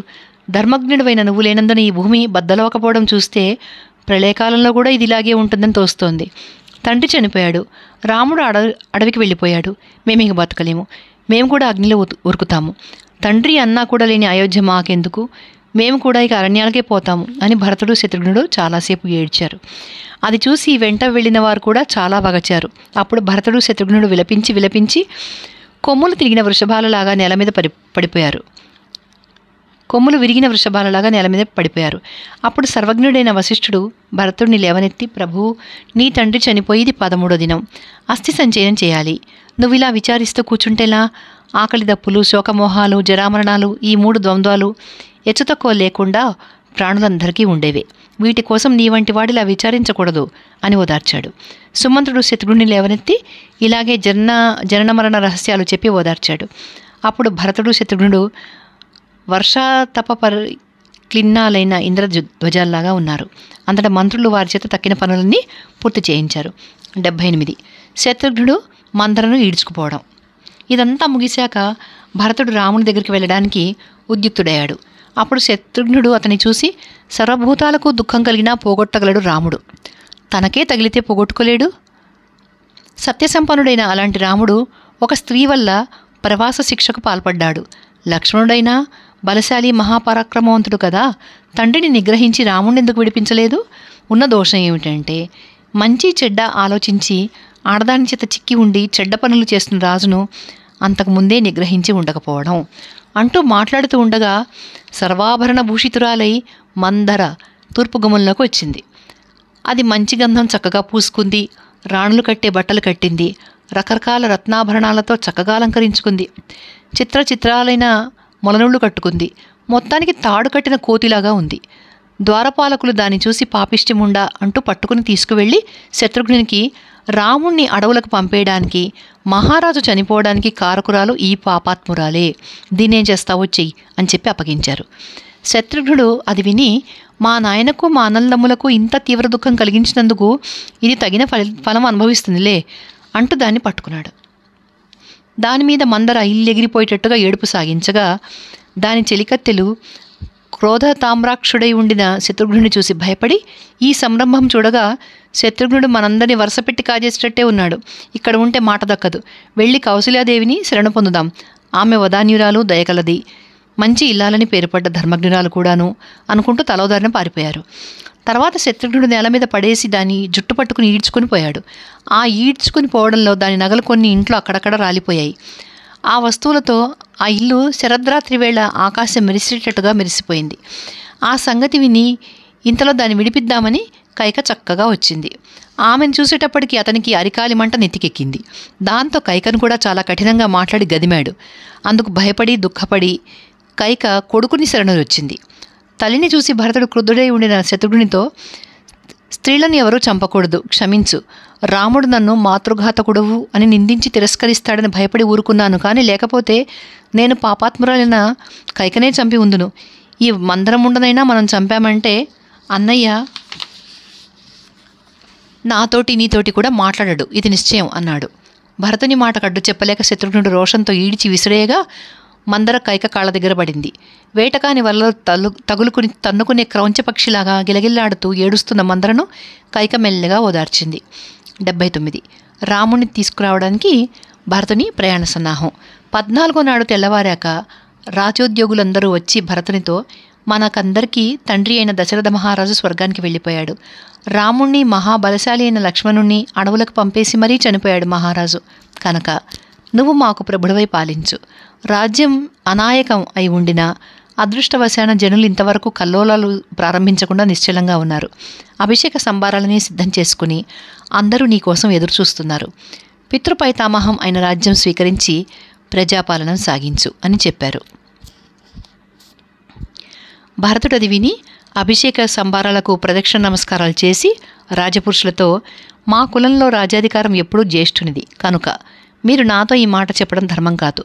మా అందరిలోకి పెద్దయిన రాముడే మనకందరికీ రాజవుతాడు. అందుకు బదులుగా 14 ఏళ్ళు అరణ్యంలో నేను నివసిస్తాను. కనుక చతురంగ బలాలతోనూ గొప్ప సైన్యం సిద్ధం చేయండి. నేను అన్నయ్యను అడవిలో నుంచి తీసుకువస్తాను. అభిషేక సంభారాలని నాతో అడవికి రావాల్సిందే. అడవిలోనే పట్టాభిషేకం చేసి ఇంటికి యజ్ఞశాల నుంచి అగ్నిహోత్రం తెచ్చేటట్టు రాముణ్ణి తీసుకువస్తాను. నా కోసం ఇంత పని చేసిన మా తల్లి కోరిక మాత్రం నేను తీర్చను. నేను అడవిలో ఉంటాను. రాముడు రాజై అయోధ్యలో ఉంటాడు. శిల్పులను పంపి మార్గం సరిచేయించండి. దుర్గస్థలాలను రక్షించేవారిని సిద్ధపరచండి అని దృఢంగా చెప్పాడు. అది విని వారందరూ ముందు చాలా ఆశ్చర్యపడ్డారు. తర్వాత చాలా సంతోషించి, జ్యేష్ఠునిదే రాజ్యం, అతనే మనకు ప్రభువు అని చెప్తున్న నీ ఇంట లక్ష్మి స్థిరంగా ఉండాలి. ఇదిగో నీ సెలవు చొప్పున సర్వము సిద్ధం చేస్తాం అని చెప్పారు. 80. పనివాళ్లు మార్గం అంతా మహానగరంలాగా చేయడం. అంతటా భూతత్వం తెలిసిన వాళ్ళు ముందుకు బయలుదేరారు. తర్వాత శిబిరాదులు నిర్మించడానికి సూత్రాలు పట్టడంలో నిపుణులైన వారు బయలుదేరారు. తమ విధులు చక్కగా నెరవేర్చుకునే శూరులు, తవ్వు పని చేసే ఉప్పర్లు, కాలువల మీద నదుల మీద తాత్కాలికంగా సాధనాలు కల్పించే యాంత్రకులు, వడ్రంగులు, రాజోద్యోగులు, క్షేపణీయాది యంత్రాలలో నేర్పరులు, తక్షకులు, మార్గం చదును చేసేవాళ్ళు, వృక్షాలు కొట్టేసేవాళ్ళు, నూతులు కట్టేవాళ్ళు, దారి మెడలు సున్నం పూసేవాళ్ళు, వెదురు పనిలో నిపుణులైన మేదర్లు, వీరందరి మీద పర్యవేక్షణ చేసేవాళ్ళు తమ తమ సాధనాలతో గుంపులు గుంపులుగా బయలుదేరారు. జరుగుతున్న పనికి చాలా ఆనందిస్తూ వారందరూ జయజయధ్వనులు చేసుకుంటూ వెళుతూ ఉంటే ఆ జనసమూహం పౌర్ణమి రాత్రి అల్లకల్లోలంగా పొంగిపోయే మహాసముద్రంలా ఉంది. తీగలు పొదలు కోసేస్తూ, చెట్లు నరికేస్తూ, రాయి రప్ప తొలగించి వేస్తూ కొందరు మార్గం సరిచేసుకుంటూ పోతూ ఉంటే, కొందరు చెట్లు లేని చోట దారి పక్కన చెట్లు నాటసాగారు. కొందరు కారడవిలాగా పెరిగిపోయిన ఆవురుగడ్డి తగలపెట్టుకుంటూ పోయారు. కొందరు నూతులు నిర్మిస్తూనూ, కొందరు పల్లాలు గుంటలు పూడుస్తూనూ వెళ్లారు. కొందరు కట్టవలసిన జలప్రవాహాలకు వంతెనలు కట్టారు. కొందరు గుండ కొట్టవలసిన రాళ్లను గుండ కొట్టారు. కొందరు దారికడ్డంగా ఉన్న చెరువుల గట్లు కొట్టి నీరు పోగొట్టేశారు. కొందరు ఏళ్ళు వాగులు అడ్డుకట్టి అక్కడక్కడ సముద్రాల వంటి జలాశయాలు నిర్మించారు. ఎక్కడా నీరు లేని చోట పెద్ద పెద్ద నూతులు తవ్వారు. వాటికి చక్కని అరుగులు కట్టారు. కొందరు సున్నంతో దట్టించారు. ఇలాగ చదునుగా ఉండి పూసిన చెట్లతోనూ, మధురగానం చేసే పిట్టలతోనూ, జెండాలతోనూ రమ్యంగా ఉండిన ఆ మార్గం ముందు చందనోదకము, తర్వాత రకరకాల పువ్వులు చల్లగా దేవలోకంలో ఉండే రాజమార్గమా అన్నట్టున్నది. రాజపురుషుల ఆ మార్గంలో భరతుడు విడిది చేయడానికి అక్కడక్కడ చాలా చక్కని కట్టడాలు సిద్ధపరిచారు. అవి సరిగ్గా రాజభవనాల్లాగానే ఉన్నాయి. అది పూర్తయిన వెంటనే సిద్ధాంతులు ఏర్పరిచిన మంచి ముహూర్తాన ఎక్కడ చేరవలసిన వారు అక్కడికి చేరుకున్నారు. దారిలో ఉండిన ఆ శిబిరాలన్నీ ఇసుక భూముల్లో నిర్మించబడ్డాయి. అన్నిటికీ చుట్టూ లోతైన అగడతలున్నాయి. ఎక్కడికక్కడ మంచి వీధులు ఏర్పడ్డాయి. మేడల వరుసలు పర్వతమాలికల్లా ఉన్నాయి. అంతటా రకరకాల జెండాలు కట్టారు. ఇంద్రకీల పర్వతాల్లాగా ఉండిన ఆ శిబిరాల సమూహం స్వర్గపట్నంలా ఉంది. ఇలాగా శిబిరాలు, అటూ ఇటూ మంచి అడవులు, స్వచ్ఛ జలము, మీనకచ్చపాది జలజంతువులు అపారంగా ఉండిన గంగానది దాకా నిర్మించబడ్డాయి. రాత్రి నక్షత్ర చంద్ర మండలాలతో ఆకాశం ఎలా ప్రకాశిస్తుందో ఆ రాజమార్గం అలా రాజిల్లింది. 81. వశిష్ఠుని పిలుపు మీద భరతుడు రాజ్యసభకు వెళ్ళటం. అభ్యుదయకరం అయిన అర్ధరాత్రి వేళ మధుర వచస్కులైన సూతులు, మాగధులు మంగళ సహితాలైన ప్రశంసా వాక్యాలతో స్తవం చేశారు. వాద్యకులు సువర్ణకోణంతో కొట్టి యమదుందుమి మోగించారు. శంఖాలు పూరించారు. రకరకాల వాద్యాలు వాయించారు. ఆ తూర్యఘోష బ్రహ్మాండం అంతా నిండి అప్పటికే దుఃఖిస్తున్న భరతునికి మరింత దుఃఖం కలిగించింది. ఆ ధ్వనితో మేలుకుని భరతుడు, నేను రాజును కాను అని చెప్పి సూతమాగధులను మాన్పించి శత్రుఘ్నితో, తమ్ముడు, కైక లోకానికి ఎంత అపకారం చేసిందో చూసావా? దుఃఖం అంతా నాకిచ్చేసి దశరథుడు స్వర్గానికి వెళ్ళిపోయాడు. ధర్మమూలమైన ఆ ధర్మరాజు రాజ్యలక్ష్మి సముద్రంలో చుక్కాని కాడు లేని పడవలాగా పరిభ్రమిస్తోంది. మనకందరికీ ప్రభు అయిన రాముణ్ణి కైక అధర్మానికి ఒడికట్టి అడవులకు ప్రవాసం పంపింది అంటూ విలపించాడు. భరతుని చూసి రాజపత్నులందరూ చాలా దీనంగా ఏడ్చారు. ఇది ఇక్కడ ఇలా జరుగుతూ ఉంటే అక్కడ రాజనీతి విశారదుడైన వశిష్ఠుడు రాజ్యసభలో ప్రవేశించాడు. అది బంగారు కుంభాలతోనూ నవరత్నాలతోనూ అలంకృతమై దేవేంద్రుని సుధర్మలంగా ప్రకాశిస్తోంది. వశిష్ఠుని వెంట శిష్యులు కూడా చాలామంది వచ్చారు. సర్వవేదవేత్త అయిన వశిష్ఠుడు మెత్తని పరుపుగల స్వర్ణాసనం అధిష్ఠించి బ్రాహ్మణులను, క్షత్రియులను, వైశ్యులను, అమాత్యులను, గణాధ్యక్షులను త్వరగా తీసుకురండి, చాలా తొందర పని ఉంది. రాజభృతులతో కూడా శత్రుఘ్నుణ్ణి, యశస్వి అయిన భరతుణ్ణి, యుధాజిత్తును, సుమంత్రుణ్ణి, తక్కిన హితైషులను అందరినీ త్వరగా తీసుకురండి అని దూతలకు ఆజ్ఞాపించాడు. అంతట నిశ్చలమై ఉండిన ఆ ప్రదేశంలో గొప్ప కోలాహలం బయలుదేరింది.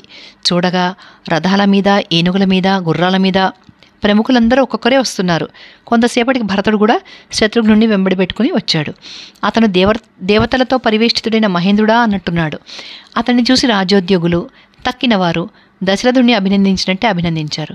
తిమింగలాది జల జంతువులతోనూ, శంఖాలు, మణులు మొదలైన అమూల్య వస్తువులతోనూ, స్థిమిత జలంతోనూ నిండి ఉండిన మడుగులాగా ప్రకాశిస్తున్న ఆ రాజసభలో భరతుడు శత్రుఘ్నుడు ప్రవేశించగానే దశరథుడు ప్రవేశించినట్లే కనపడింది. 82. రాజ్యం నిరాకరించి భరతుడు రాముని కోసం బయలుదేరడం. పూజ్యులైన వశిష్ఠాదులతో రాజ్యసభ నిండి ఉంది. అది భరతులకు నక్షత్ర గ్రహ సంపూర్ణమైన విశాలాకాశంలాగా తోచింది. సభ్యులు ధరించిన రకరకాల అమూల్య వస్త్రాలతోనూ, వారు పూసుకున్న అంగరాగాల సువాసనలతోనూ ఆ సభ చాలా రమణీయంగా ఉంది. ఇంకా విద్వజ్జనులతో నిండి ఆ సభ వర్షాకాలం గడిచాక నిండు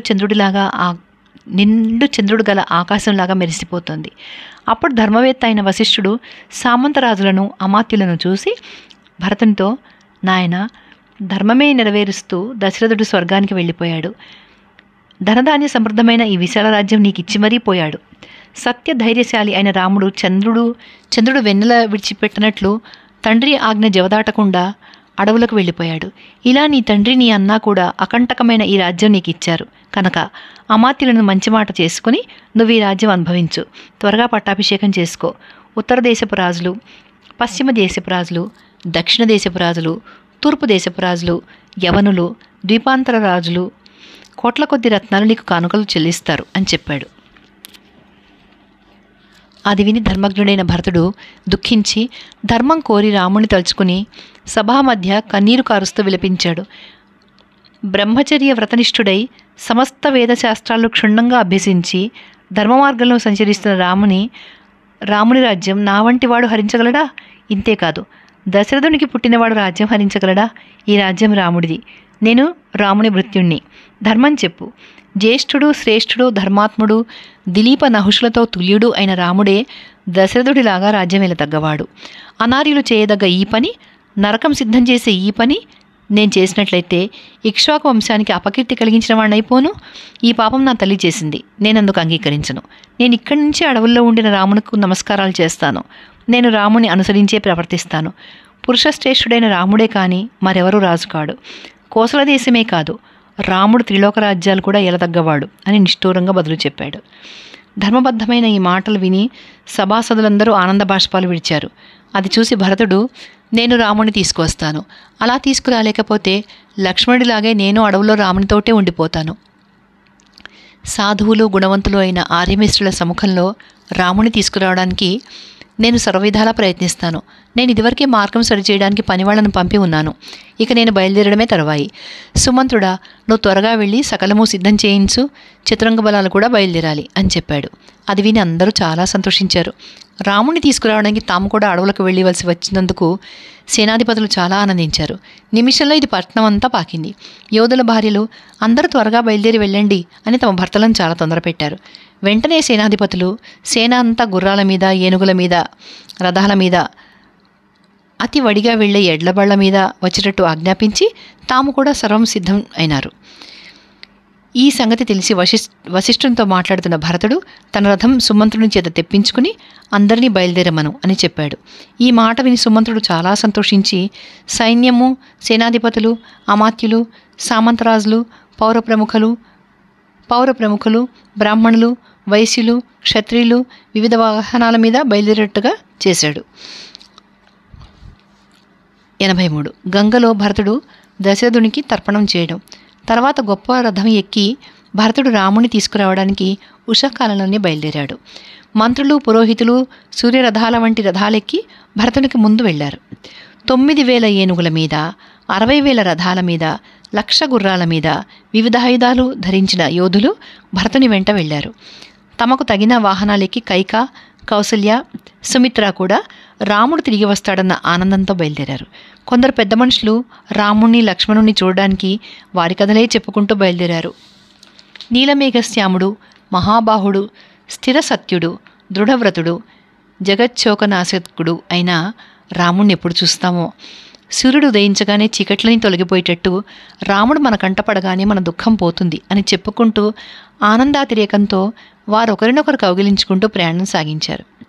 వీరే కాక అయోధ్యలో రాముడంటే ఆదర గౌరవాలు కలవారందరూ కూడా, అంటే వర్తకులు, వణిజులు, మణికారులు, కుమ్మరులు, సూత్రకారులు, ఆయుధోపజీవులు, నెమలీకలతో విసనకర్రలు సిద్ధం చేసేవారు, వడ్రంగులు, శిల్పులు, నవరత్నాలు పట్టెలు తీర్చేవారు, దంతపు పనివాళ్లు, సున్నపు పనివాళ్లు, సుగంధ ద్రవ్యాలు అమ్మేవాళ్లు, బంగారపు పనివాళ్లు, కంబళ్ళు శుభ్రపరిచేవాళ్లు, తలంటే మంగళ్ళు, ఒళ్ళు పట్టేవాళ్లు, వైద్యులు, ధూపాలు వేసేవాళ్లు, మద్యం అమ్మేవాళ్లు, చాకళ్ళు, కుట్టు పనివాళ్లు, జనపద ప్రముఖులు, నాటకాలలో వేషాలు వేసేవాళ్లు, పల్లెవాళ్లు ఎందరో బయలుదేరారు. యోగనిష్ఠాపరులు, వేదవేత్తలు, సదాచార సంపన్నులు అయిన బ్రాహ్మణులు వేల కొద్దీ ఎడ్లబళ్ళకి బయలుదేరారు. మొత్తానికి భరతునితో వెళ్ళిన వారందరూ చక్కగా అలంకరించుకుని మరీ వెళ్లారు. వారందరూ వెళ్ళి రాముని మిత్రుడైన గుహుడు పరిపాలిస్తున్న శృంగిబేరపురం చేరుకున్నారు. అందరికీ గంగ ఒడ్డున విడుదలు ఏర్పరిచారు. భరతుడు, సైన్యం ఇక్కడే ఆపండి, ఇవాళ శ్రమ తీర్చుకుని గంగ రేపు దాటుతాము. మరి ఇంకా స్వర్గస్థుడైన దశరథ మహారాజుకు గంగాజలంతో తర్పణం చేయాలని ఉంది అని అమాత్యులతో చెప్పాడు. తనకై ఏర్పడిన నివేశనం చేరగానే రాముని తీసుకొచ్చే విషయమే ఆలోచించసాగాడు. 84 అనుమానిస్తూనే గుహుడు భరతుణ్ణి ఆదరించటం. గంగ ఒడ్డును విడిసి ఉన్న సేనా సముద్రం చూసి నిషాదరాజైన గుహుడు తన బంధువులను పిలిచి, ఈ సేన అపారంగా ఉంది, ఎంత ఆలోచించినా దీని అంతు నాకేమీ తోచడం లేదు. భరతుడు దుర్బుద్ధితో వచ్చాడేమో, అదుగో చాలా పెద్దదైన అతని కోవిదార ధ్వజం కనపడుతూనే ఉంది. మనందరినీ భరతుడు బంధిస్తాడో వధిస్తాడో మరి, లేకపోతే తాను రాజ్యలక్ష్మిని పొందగోరి తండ్రి పనుపున అరణ్యాలలో ఉండిన రాముణ్ణి తనకడ్డు వస్తాడేమో అని వధించడానికి వచ్చి ఉంటాడా? రాముడు నాకు ప్రభువే కాదు, సఖుడు కూడా. కనుక అతని శ్రేయస్సు కోరి మీరందరూ గంగా తీరంలో సిద్ధంగా ఉండండి. మన దాసజాతీయులందరూ ఆయుధాలు పుచ్చుకుని సమృద్ధిగా మత్స్య మాంసాలు, కందమూల ఫలాలు పడవలలో జాగ్రత్త పెట్టుకుని ఉండండి. ఒక్కొక్క పడవకు 100 చొప్పున 10,000 మంది యోధులు కూడా సిద్ధంగా ఉండాలి. భరతుడు దుర్బుద్ధితో వచ్చి ఉండకపోతే అతన్ని, సేనను భద్రంగా గంగానది దాటిద్దాం అని వారిని ఆజ్ఞాపించి మత్స్య మాంసాలు, తేనె కానుకగా పట్టించుకుని భరతుని దగ్గరికి వెళ్ళాడు. అది చూసి సుమంతుడు, నిషాదాధిపతి అయిన గుహుడు అపార బంధుజనం కలవాడు. నీ అన్న అయిన రామునకు ప్రాణస్నేహితుడు, వృద్ధుడు, దండకారణ్యం అంతా అతనికి కొట్టిన పిండి. కనుక నువ్వు గుహునకు అవశ్యము దర్శనమివ్వాలి. రామలక్ష్మణులు ఇప్పుడు ఎక్కడ ఉన్నారో తప్పకుండా అతనికి తెలిసే ఉంటుంది అని చెప్పగా భరతుడు అంగీకరించాడు. సుమంతుడు గుహుణ్ణి ప్రవేశపెట్టాడు. తగినంత పరివారంతో గుహుడు భరతుణ్ణి సందర్శించాడు. రఘుకుల దీపక, నా దేశం నీకు అసివారు బయలు. నేను మోసపోయాను. ఏమంటే నీ రాక నాకు కొంచెం కూడా తెలియలేదు. ఇప్పుడే మా ఇంట స్వేచ్ఛగా వసించమనడం తప్ప మేము చేసేదేమీ లేదు. ఇవే కందమూల ఫలాలు, ఇదే పచ్చి మాంసము, ఎండిన మాంసము, ఇవే ఆటవికాలైన ధాన్యాలు. ఇవి స్వేచ్ఛగా అనుభవించు. ఈ రాత్రి నీ సేన అంతా మా ఆతిథ్యం స్వీకరిస్తుందని, రేపు మీరు సంతుష్టులై వెళ్ళవచ్చునని ఆశిస్తూ కోరుతున్నాను అని భరతంతో చెప్పుకున్నాడు.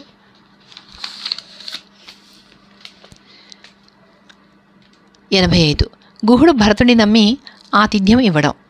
గుహుడిలా చెప్పగానే భరతుడు, నా గురుడైన రామునకు స్నేహితుడవు నువ్వు గుహుడా. ఈ సేనంతటినీ ఆదరించదలుచుకున్న నీ వాంఛ మిక్కిలి గొప్పది. అయితే ఈ గంగా తీర ప్రదేశం అంతా నీటితో ఉటవుటలాడుతోంది. దీనికి తోడు ఇదంతా గాఢారణ్యం. మేము భరద్వాజాశ్రమానికి వెళ్లాలంటే మార్గం ఏది అని అడిగాడు.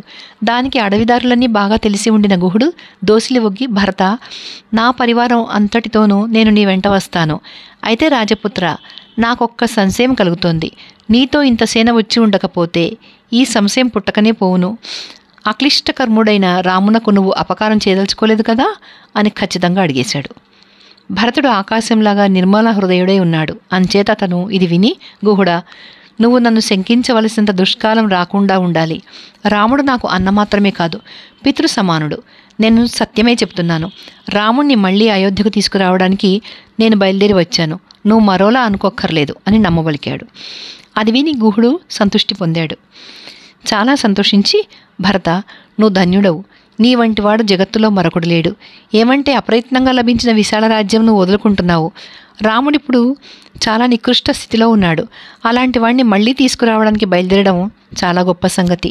దీనివల్ల లోకంలో నీ కీర్తి శాశ్వత బ్రహ్మకల్పంగా ఉండిపోతుంది అని భరతుడిని చాలా కొనియాడాడు. వారిలా మాట్లాడుకుంటూ ఉండగానే సూర్యాస్తమయం అయిపోయింది. రాత్రి వచ్చేసింది. చీకట్లు కమ్మేశాయి. తర్వాత సేనలను భద్రంగా ఉండమని గుహుని ఆతిథ్యం స్వీకరించి ఆనందించి భరతుడు శత్రుఘ్నితో కూడా సేనించాడు. కానీ ధర్మాత్ముడైన భరతునకు రాముని గురించిన దుఃఖం మళ్లీ ఉబికింది. అడవిలో రేగిన దావాగ్నితో శుష్కించిపోతున్న మహావృక్షం తొర్రలో ఉండిన నిప్పుతో కాలిపోయేటట్టు హృదయంలో విజృంభిస్తున్న చింతాగ్ని భరతుడిని పీల్చేస్తోంది. సూర్యరశ్మి తగిలి హిమవత్పర్వతం నుంచి మంచునీళ్లు ప్రవహించేటట్లు ఈ శోకాగ్ని వల్ల భరతుని శరీరం అంతటా సర్వావయవాల్లోనూ కూడా చెమట పట్టింది. కైక కొడుకైన భరతుడు ధ్యానమే దరీవిదీర్ణ శిలాపత్తిగాను, నిట్టూర్పులే గైరికాది ధాతువులుగాను, దైన్యమే చెట్ల గుంపులుగాను, శోకము ఆయాసము మనోవ్యధ శిఖరాలుగాను, ప్రమోహమే లెక్కలేని వనజంతువులుగాను, సంతాపమే మూలికలు వెదుళ్లుగాను పర్వతాకారంగా పెరిగిపోయిన దుఃఖం ఆక్రమించగా చాలా బాధపడిపోసాగాడు. నిట్టూర్పులు విడుస్తూ మనసు చెడి సంజ్ఞాహీనుడై హృదయజ్వరం పెరిగిపోగా మంద తప్పిన వృషభంలాగా అతను చాలా కంగారు పడసాగాడు. ఇదంతా చూసి గుహుడు ఒక మూల తాను దుఃఖిస్తూనే భరతుడిని ఓదార్చాడు. 86. గుహుడు భరతునకు లక్ష్మణుని పరితాపం చెప్పడం. ఈ ఓదార్చడంలో గుహుడు రాముని ఎడల లక్ష్మణునికి ఎలాంటి సద్భావం ఉందో చెప్పసాగాడు. భరతుడా, సీతారాముడు ఒక చెట్టు కింద గడ్డి పక్క మీద పడుకుని నిద్రపోతుండగా నేను లక్ష్మణుడు కొంచెం దూరాన ఉన్నాము. లక్ష్మణుడు ధనుర్బాణాలు ధరించి వారి రక్షణ కోసం ఎంతో జాగరూకుడై ఉండినాడు. అది చూసి నేను, నాయన, ఇదిగో ఈ శయ్య నీ కోసం తెప్పించాను, దీని మీద సుఖంగా పడుకో, మేమంతా కష్టాలకు అలవాటు పడ్డవాళ్ళం, ఎలాంటి దుఃఖాలు వచ్చినా సహించగలం, నువ్వు సుఖాలే అనుభవించగలవు కనుక పడుకో. నాయన, మీ ముగ్గురిని రక్షించడానికి మేమంతా మేలుకుని జాగరూకులమై ఉంటాం. భూమండలంలో నాకు రాముని కంటే ఇష్టడు మరొకడు లేడు కనుక నువ్వు ఆదుర్దా పడనక్కర్లేదు. నేను నీ ఎదుట అబద్ధం చెప్తానటయ్యా. రాముని అనుగ్రహం వల్ల నేను అపారాలైన ధర్మార్థాలు, గొప్ప కీర్తి పొందాలని ఆశిస్తున్నాను. అంచేత సీతతో నిద్రలో మునిగి ఉండిన రాముణ్ణి నా బంధువులందరి సాయాన నేను కాపాడుతుంటాను. ఈ అడవిలో మాకు తెలియనిది ఏమీ లేదు. చతురంగ బలాల దండెత్తి వచ్చినా మేము లెక్క చేయము అని చాలా విధాలు చెప్పాను. కానీ లక్ష్మణుడు నా మాట వినలేదు. పైగా మమ్మల్నే అతను అనునయించసాగాడు. అతడేమన్నాడో తెలుసా? గుహుడా, సీతతో కూడా రాముడు ఆ విధంగా నేల మీద పడుకుని ఉండగా నాకు నిద్ర ఎలా పడుతుంది? సుఖాలు ఎలా రుచిస్తాయి? జీవించిన మాత్రాన ప్రయోజనం ఏమిటి? దేవాసురులందరూ కలిసి దండెత్తి వచ్చినా యుద్ధంలో చీమ కుట్టినట్టయినా లక్ష్య పెట్టని రాముడు గడ్డి మీద పడుకుని ఉండినాడు. చూడు, ఎంతో తపస్సు చేయగా ఎన్ని విధాలో కష్టపడగా దశరథునకు తనకు తగిన ఈ కుమారుడు కలిగాడు. అలాంటి కొడుక్కి ప్రవాస శిక్ష విధించిన రాజు ఇంకెన్నాళ్ళు బతుకుతాడు? భూదేవి త్వరగానే విధవరాలైపోతుంది అని చెప్పడానికి అభ్యంతరమేముంది? అయోధ్య రాజగృహాల్లో ఇప్పుడు రాజపత్నులందరూ రాముని కోసం ఏడ్చి ఏడ్చి సొమ్మసిల్లిపడి ఉంటారు సుమా. కౌసల్య, నా తల్లి అయిన సుమిత్ర ఈ రాత్రి కంటే ఎక్కువ కాలం బతుకుతారని నాకు తోచదు. అథవా శత్రుఘ్నుని చూసుకుని నా తల్లి మాత్రం బతికి ఉంటే బతికి ఉండవచ్చు. కానీ వీరమాత అయిన కౌసల్య మాత్రం దుఃఖించి దుఃఖించి తప్పకుండా మరణిస్తుంది. ఇంతకీ జరిగిందేదో జరిగిపోయింది. నా తండ్రి రాముణ్ణి అభిషిక్తుణ్ణి చేయలేకపోయాడు. తన కోరిక నెరవేర్చుకోలేకపోయాడు. నాశనం మాత్రం అయిపోయాడు. సమయానికి దగ్గర ఉండి నా తండ్రికి అదృష్టం ఉన్నవాళ్లే పైతృకమైన కర్మ అంతా చేసి తరిస్తారు. నా తండ్రి రాజధాని అయిన అయోధ్య నగరం వంటి నగరం మరేముంది? ఆ చతుష్పదాలు చూసావా? చక్కగా తీర్చిదిద్దబడ్డ ఆ రాజమార్గాలు చూసావా? ఆ మిద్దెలు, ఆ మేడలు, ఆ రత్నాల అంగళ్ళు, ఆ గుర్రాలు, ఆ ఏనుగులు, ఆ రథాలు, అవి చూస్తే కళ్ళు చెదిరిపోవు. ఆ సంగీతాలు, ఆ తూర్యనాదాలు, ఆ వాద్యాలు, అవి ఎక్కడైనా విన్నావా నువ్వు? అక్కడ ఇది లోటు అని ఎవరైనా చెప్పగలరా? ఆ పౌరులు ఎంత ఆనందంగానూ ఎంత ఉత్సాహంగానూ ఉంటారో నువ్వు ఎరగవు. అలాంటి నగరంలో స్వేచ్ఛగా సాధికారంగా సంచరించాలంటే ఎంత అదృష్టం ఉండాలి. ఈ 14 ఏళ్ళు అడవుల్లో గడిపి ప్రతిజ్ఞ నెరవేర్చుకుని మేము సుఖంగా మళ్ళీ ఆ పట్టణం ప్రవేశించగలమా అంటూ అతను పరిపరి విధాల పరితపించాడు. పాపం అతనిలా పరితపిస్తూ ఉండగానే తెల్లవారిపోయింది. తర్వాత వారిద్దరూ జడలు ధరించి ఈ గంగానది సుఖంగా దాటి వెళ్లారు. పాపం సీత వారి వెంట నడిచి వెళ్ళింది అని చెప్పాడు. 87.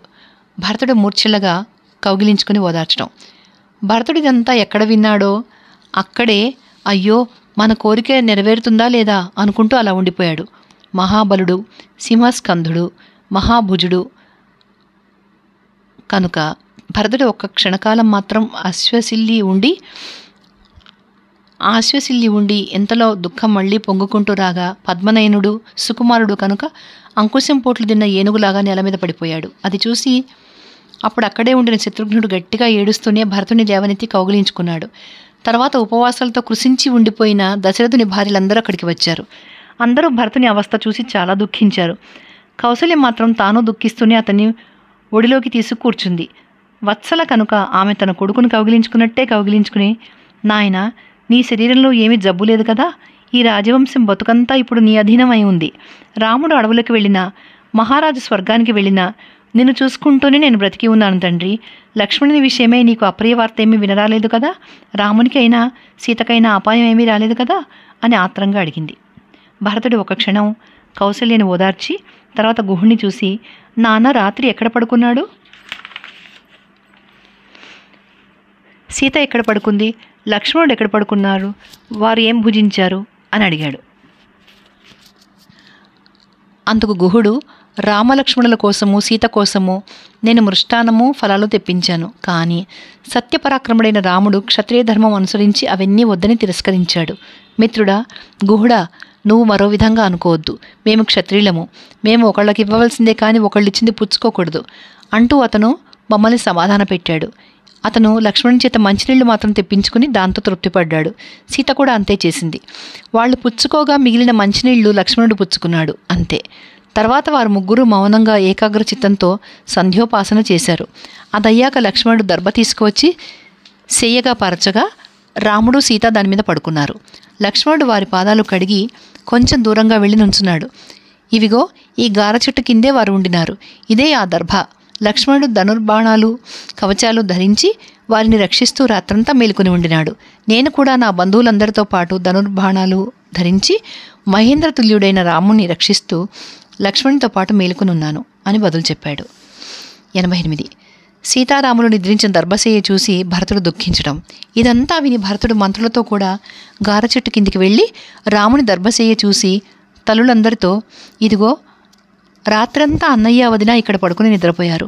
మహాకులీనుడు మహాభాగ్యశాలి అయిన దశరథునికి పుట్టిన రాముడు నెల మీద పడుకోదగ్గవాడు కాదు. ఇంతవరకు పట్టుపరుపుల మీద పడుకుని ఉండిన రాముడు ఇప్పుడు ఇలాగ నెల మీద ఇలా పడుకోగలడు? చందనాగరు గంధాలతో గుబాళిస్తూ శుకపిక శారికా గీతాలతో ఒప్పుతూ చల్లగా ఉండేటట్లు అమర్చబడ్డ ఎత్తైన మేడల మీద నివసిస్తూ గీతవాదిత్ర నిర్ఘోషాలతోనూ వరాభరణ నిస్వనాలతోనూ మృదంగ శబ్దాలతోనూ మేలుకుంటూ వందిమాగదుల స్తుతిగీతాలు విని ఉత్సుకుడవుతూ ఉండే రాముడు అడవులలో క్రూరమృగాలతో ఎలా మసలగలడు? ఇప్పుడు రాముడు ఇవన్నీ అనుభవిస్తున్నాడు. కానీ నాకు అది సత్యంగా కనపడ్డలేదు. నాకు చిత్తవిభ్రాంతి కలుగుతోంది. ఇదంతా కళ అనిపిస్తోంది. దశరథ మహారాజు కొడుకు ఇలా నేల మీద పడుకున్నాడంటే ఇది కాలమహిమ, ఇది దైవకృతం కాదు. అటు జనక మహారాజు కూతురు, ఇటు దశరథ మహారాజు కోడలు. సీత నేల మీద పడుకోవాల్సిందేనా? ఇదిగో ఇది రాముడు సేనించిన పాన్పు. రాముడు అటూ ఇటూ పొర్లడం వల్ల ఇదిగో కొంచెం నలిగిపోయింది.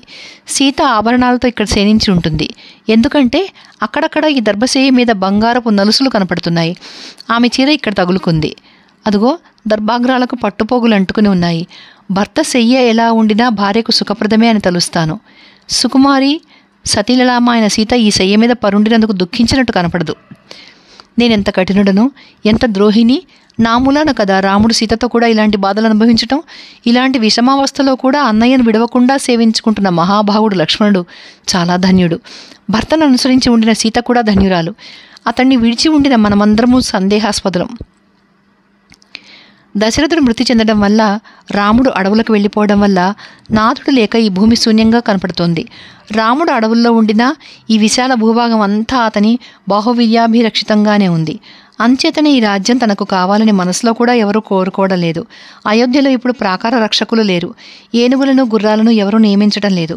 పురద్వారాలన్నీ తెరవబడి ఉన్నాయి. సేనలు నిరుత్సాహంగా ఉన్నాయి. అయినా విషం కలిసిన భక్ష్య పదార్థం ఎవడూ ఆశించనట్టు శత్రువులు కూడా అయోధ్య ఆక్రమించాలనుకోవడం లేదు. ఇది మొదలు నేను జడలు నారచీరలు ధరిస్తూ కందమూల ఫలాలే భక్షిస్తూ నేల మీద గడ్డి మీదే శయనిస్తూ ఉంటాను. రాముడు అడవుల్లో ఉండవలసిన 14 ఏళ్ల కాలంలోనూ ఇంతవరకు అతను గడిపింది పోను. తక్కిన కాలం అంతా నేను వనవాసం చేస్తాను. రాముణ్ణి పట్టణానికి పంపేస్తాను. ఇలా చేస్తే వనవాస ప్రతిజ్ఞ నెరవేరిందే అవుతుంది. శత్రుఘ్నుడు నాతో అడవుల్లో ఉంటాడు. లక్ష్మణుని సాయంతో అయోధ్యలో ఉండి అన్నయ్య ప్రజాపాలన చేస్తూ ఉంటాడు. నా ఈ కోరికను దేవతలు సఫలం చేస్తే బ్రాహ్మణోత్తములు అన్నయ్యకు వెంటనే పట్టాభిషేకం చేసేస్తారు. నేను స్వయంగా శిరసా ప్రార్థించినా అన్నయ్య నా కోరిక అంగీకరించకపోతే నేను కూడా అతనితో అడవుల్లోనే ఉండిపోతాను. ఇందుకైనా అతను అంగీకరిస్తాడు, తప్పదు అంటూ భరతుడు మళ్ళీ పరిపరి విధాల విలపిస్తున్నాడు. 89.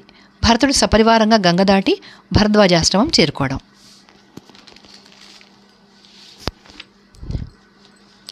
ఆ రాత్రి గడిచాక భరతుడు ఉషాకాలంలో లేచి, తమ్ముడు తెల్లవారబోతోంది, లే, నిషాదాధిపతి అయిన గుహుణ్ణి రప్పించు, అతను మనందరినీ నది దాటిస్తాడు అంటూ శత్రుఘ్నుడిని లేపాడు.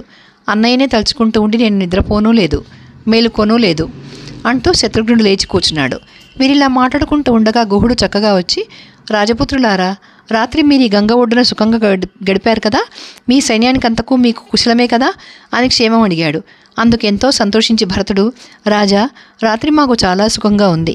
మీరు చేసిన గౌరవం మాకు చాలా సంతోషం కలిగించింది. మీ వాళ్లను పంపి మమ్మల్ని గంగ దాటిస్తావా? అది ఎంతో గొప్ప మేలు అని బదులు చెప్పాడు. వెంటనే గుహుడు తన పట్టణంలోకి వెళ్ళి తన బంధువులందరినీ రప్పించి, పడవలు సిద్ధం చేయండి, సేనం దాటిద్దాం అని ఆజ్ఞాపించాడు. గుహుని ఆజ్ఞ శిరసావహించి వారు 500 పడవలు తీసుకొచ్చారు. అవి కాక గొప్పవారు కూర్చోదగిన పడవలు కొన్ని తెచ్చారు. వాటిని స్వస్తికాలంటారు. వాటికి పెద్ద పెద్ద గంటలుంటాయి, జెండాలుంటాయి, చక్కని ఆసనాలుంటాయి. వాటిలో ఒకదాని మీద తెల్ల కమ్మళ్ళు పరిచారు. ఆ పడవ స్వయంగా గుహుడు తీసుకొచ్చాడు. భరతుడు శత్రుఘ్నుడు ఆ పడవ ఎక్కారు. కౌసల్య, సుమిత్ర తక్కిన రాజపత్నులు మరో పడవ ఎక్కారు. వశిష్ఠుడు తక్కిన బ్రాహ్మణులలో ప్రముఖులు మరో పడవ ఎక్కారు. తర్వాత భోజన సామగ్రి, అంగడి ద్రవ్యాలు, బళ్ళు, పాత సామగ్రి కొన్ని పడవలకు ఎక్కించారు. తక్కిన పడవలలో రాజ్యోద్యోగులు, సైనికులు, పరిచారకులు ఎక్కారు. రాత్రి నివసించిన నివేశనాలన్నీ తగలబెట్టేశారు. ఆ ధ్వని, జనులు నీళ్లలో దిగిన ధ్వని, ఈ మూట నాది, ఈ పెట్టె నాది అంటూ ఇలా ఎవరి వస్తువులు వాళ్ళు వెతుకునేటప్పుడు పలికిన మాటల సవ్వడి కలిసి స్వర్గానికి అంటింది. అందరూ ఎక్కాక పల్లీలు తెరచాపలెత్తేశారు. వెంటనే పడవలు వాయువేగ మనోవేగాలతో నడిచాయి. స్త్రీలు నిండి ఉన్న పడవలు కొన్ని, గుర్రాలు నిండి ఉన్నవి కొన్ని, ఎడ్లు నిండి ఉన్నవి కొన్ని. అవతలికి వెళ్ళాక అందరినీ దింపేసి వెనక్కి రావడంలో పడవలు తేలిగ్గా ఉండడం వల్ల పల్లీయులు తమ నేర్పంతా చూపిస్తూ చిత్రంగా నడిపించుకుంటూ పోయారు. జెండాలు కట్టి మావటి వాళ్ళు ఏనుగులను దాటిస్తూ ఉంటే అవి పర్వతాలు నడుస్తున్నట్టున్నాయి. సైనికులందరిలోనూ కొందరు పడవలెక్కి వచ్చారు, కొందరు తెప్పలెక్కి వచ్చారు, కొందరు బిందెలు పట్టుకుని ఈదుకుంటూ వచ్చారు, మరికొందరు విడి చేతులతోనే ఈదుకుంటూ వచ్చారు. తర్వాత ఈ సేనంతా ప్రయాగ వనం చేరుకుంది. భరతుడు సేనంతను జాగ్రత్తగా ఉండమని చెప్పి వశిష్ఠుణ్ణి తక్కిన ఋత్వికులను వెంట పెట్టుకుని భరద్వాజుని దర్శనానికి బయలుదేరాడు. భరద్వాజాశ్రమం తీర్చి కట్టిన పర్ణశాలలతోనూ బంతులు తీర్చి పెంచిన చెట్లతోనూ ఎంతో రమ్యంగా ఉంది.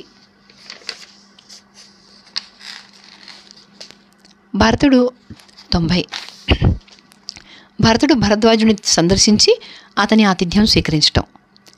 భరతుడు కోసదూరం నుంచే భరద్వాజాశ్రమం చూసి సైన్యం అంతా అక్కడే ఆగిపోమని చెప్పి శస్త్రాస్త్రాలు విడిచి పట్టుబట్టలు కట్టుకుని వశిష్ఠుణ్ణి తక్కిన పురోహితులను మంత్రులను వెంట పెట్టుకుని కాలినడకనే బయలుదేరాడు. అయితే ఆశ్రమం ప్రవేశించాక మంత్రులను కూడా ఒకచోట ఉండిపోమని వశిష్ఠుణ్ణి పురోహితులను వెంట పెట్టుకుని భరద్వాజుని దర్శనం చేసుకున్నాడు.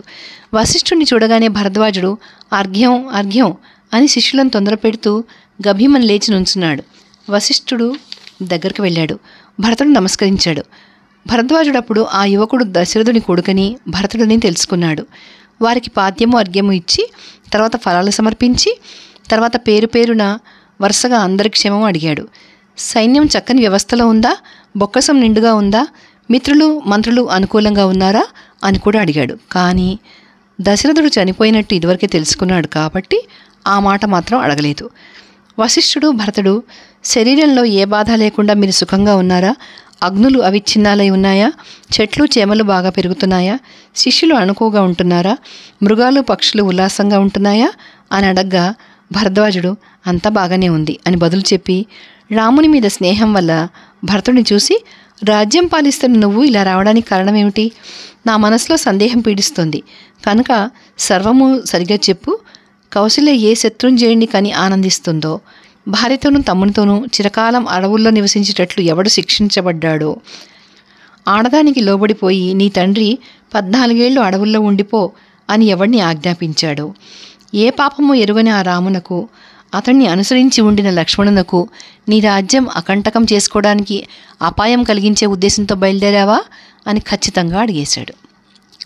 అందుకు భరతుడు కళ్ళలో నీళ్లు పెట్టుకుని డగ్గుతికతో, త్రికాల జ్ఞాన సంపన్నుడవైన నువ్వు కూడా ఇలా అడిగితే నేనేం చేయను? నా యందు దోషం లేదు. నువ్వు ఇలా అడగడం ధర్మం కాదు. నేను లేనప్పుడు నా తల్లి ఏం చెప్పిందో నేను ఎరగను. అది తెలిసాక నేను అందుకు సంతోషించలేదు, అంగీకరించను లేదు. నా తల్లి కోరికను నేను నెరవేర్చను. నేను పురుషశార్దూరుడైన రాముణ్ణి పాదాలు పట్టుకుని ప్రార్థించి మళ్ళీ అయోధ్యకు తీసుకెళ్దామని బయలుదేరి వచ్చాను. నా మాట నమ్మి నన్ను అనుగ్రహించు. రాజైన రాముడు ఇప్పుడు ఎక్కడున్నాడో అది వివరంగా చెప్పు అని ప్రార్థించాడు.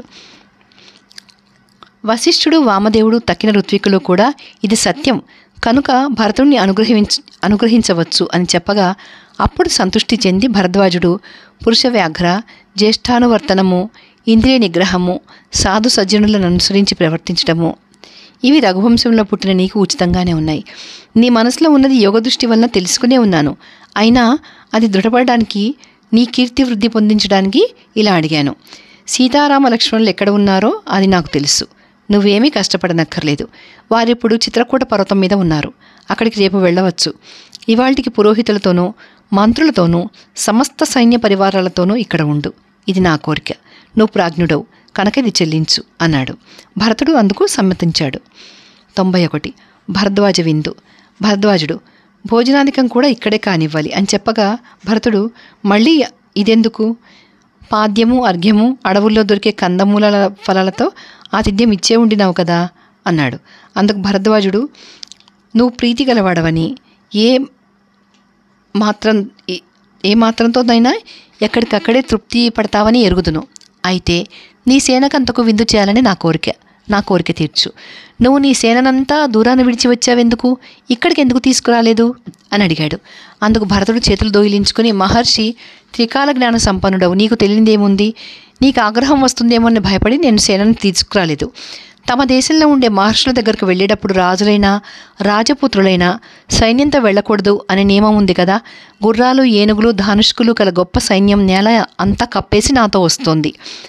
ఆ సైన్యం ఆశ్రమంలో ఉండిన వృక్షాలు, వాపీకూప తటాకాలు, బయళ్ళు, కుటీరాలు పాడు చేయవచ్చు అని భయపడి నేను ఒక్కడే వచ్చాను అని సవినయంగా బదులు చెప్పాడు. నువ్వు ఔచిత్యం తెలిసినవాడవు, చాలా సంతోషించాను. అయితే నేను ఇప్పుడు విందు చేయడానికి కోరుతున్నాను కనుక సైన్యం రప్పించు అని భరతుని ఆజ్ఞాపించిన భరద్వాజుడు ముందు అగ్నిశాల ప్రవేశించి ఆచమనం చేసి విశ్వకర్మను ఆహ్వానించాడు. నేను భరతునకు తత్సేనకు విందు చేయాలని సంకల్పించుకున్నాను కనుక ఇక్కడ సకలము సిద్ధం చేయడానికి నిమిషాల మీద గృహ నిర్మాణం చేయగల విశ్వకర్మను ఆహ్వానిస్తున్నాను.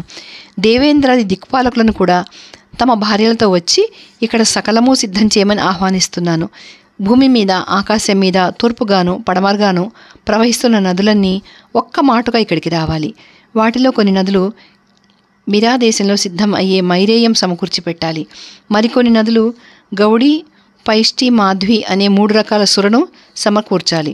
మరికొన్ని నదులు చెరుకురసం లాంటి మంచినీళ్లు సమకూర్చాలి. ఇక్కడ సంగీతం పాడడానికి దేవగంధర్వ జాతీయులైన విశ్వావసుణ్ణి, హోహో హూహులను, దేవయోనులైన అప్సరసులను, గంధర్వ జాతీయులైన అప్సరసులను ఆహ్వానిస్తున్నాను.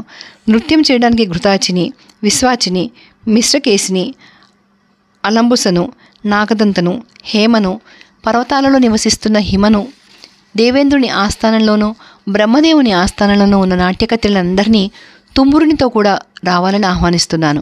మంచి మంచి వస్త్రాభరణాలే ఆకులుగాను, చక్కని స్త్రీలే ఫలాలుగాను, ఉత్తర కురు దేశాలలో ఉండిన కుబేరుని చైత్రరథవనం ఇక్కడికి రావాలని ఆహ్వానిస్తున్నాను. భగవంతుడైన చంద్రుడు వచ్చి ఇక్కడ భక్ష్యాలతోనూ భోజ్యాలతోనూ చోష్యాలతోనూ లేహ్యాలతోనూ సమృద్ధం అయిన మృష్టాన్నం కల్పించాలని ఆహ్వానిస్తున్నాను. ఇంకా ఓషధీసుడైన చంద్రుడు వచ్చి ఇక్కడ చెట్ల నుంచి చిత్రాలైన పూలదండలను, నానా విధాలైన పానీయాలను, రకరకాల మాంసాలను సమకూర్చడానికి ఆహ్వానిస్తున్నాను అని అప్రతిమ తేజస్శాలి అపార తపోధనుడు అయిన ఆ భరద్వాజుడు సమాధిలో ఉండి శిక్షాస్వరయుక్తంగా పలికాడు. తూర్పుగా తిరిగి ఉండి దోసిలి ఒగ్గి అతడు మనసా ఇలా ధ్యానించేసరికి ఆ దేవతలందరూ ఎవరికి వారే ఆత్రంగా అక్కడికి వచ్చారు. చెమట తగ్గించి సుఖము పారవస్యము కలిగించే మలయదర్తుల పర్వతాల చల్లని గాలి చక్కగా వీచసాగింది. దేవతలు పుష్పవర్షం ప్రారంభించారు. అంతటా దేవదుందుబి నిర్ఘోషాలు వినబడసాగాయి. దేవగంధర్వులు వీణాదికం వాయిస్తూ పాడారు. అప్సరసులు నృత్యం ప్రారంభించారు. నృత్య గీత వాద్యాల వల్ల పుట్టిన ఆ నాదం శృతి సామ్యము లయాన్వితము అయి భూమ్యాకాశాలు ఆవరించి చెవుల పండుగ చేసింది. ఆ ధ్వని ఆగిపోగానే భరతుని సైనికులు తండోపతండాలుగా వచ్చి విశ్వకర్మ సృష్టి వైచిత్రి చూడసాగారు. ఎటు చూసినా అక్కడి భూమి 5 యోజనాల వరకు సమస్థలమై ఉంది. నీలాలలాగా వైడూర్యాలలాగా మెరిసే పచ్చిక బయళ్లతోనూ ఆ భూమి చాలా రమణీయంగా ఉంది. అక్కడ మారేడు చెట్లు, వెలగ చెట్లు, పనస చెట్లు, మాదీఫలం చెట్లు, ఉసిరి చెట్లు, తీయమామిడి చెట్లు పళ్లతో నేలకి వంగిపోయి ఉన్నాయి. ఉత్తర కురు దేశాల నుంచి దివ్యభోగ సాధనాలు గల చైత్రరథం వచ్చి అక్కడ వెలిసింది. నదులు కూడా వచ్చి వెలిశాయి. ఆ నదుల గట్ల మీద ఎన్నో చక్కని చెట్లు అపారంగా ఉన్నాయి. ఎక్కడికక్కడే బారులు తీరి మిద్దెలు, మేడలు, రాజభవనాలు, 4 ఇళ్ల భవంతులు, బహుచక్కని ద్వారతోరణాలు వెలిశాయి. గుర్రాలకు, ఏనుగులకు, ఎడ్లకు తగ్గట్టు శాలలు కూడా వెలిశాయి. తెల్లని మేఘమండలంలాగా అన్నిటినీ మించిన రాజభవనం వెలిసింది. దానికి గల ద్వారతోరణాలు అపూర్వంగా ఉన్నాయి. ఆ భవనంలో చక్కని మాలికలు కట్టారు. సుగంధాలు చల్లారు. చతురస్రంగా విశాలమైన నడవ కూడా ఉంది. గొప్ప గొప్ప ఆసనాలు అమర్చి ఉన్నాయి. శయ్యలు సిద్ధంగా ఉన్నాయి. గొప్ప గొప్ప వస్త్రాలు, భోజన పదార్థాలు సమృద్ధిగా ఉన్నాయి. వెండి బంగారాలతో చేసిన భోజన పాత్రలున్నాయి. మృష్టాన్నాలున్నాయి. భరతుడు మహర్షి సెలవు పొంది రత్నాలతో నిండి ఉండిన ఆ భవనం ప్రవేశించాడు. అతని వెనుకనే పురోహితులు, మంత్రులు ప్రవేశించి అంతా చూసి ముందు ఆశ్చర్యచకితులు, తర్వాత ఆనందభరితులు అయిపోయారు. అక్కడ ఒక గొప్ప సింహాసనం ఉంది. శ్వేతఛత్రం ఉంది. వింజామరలున్నాయి.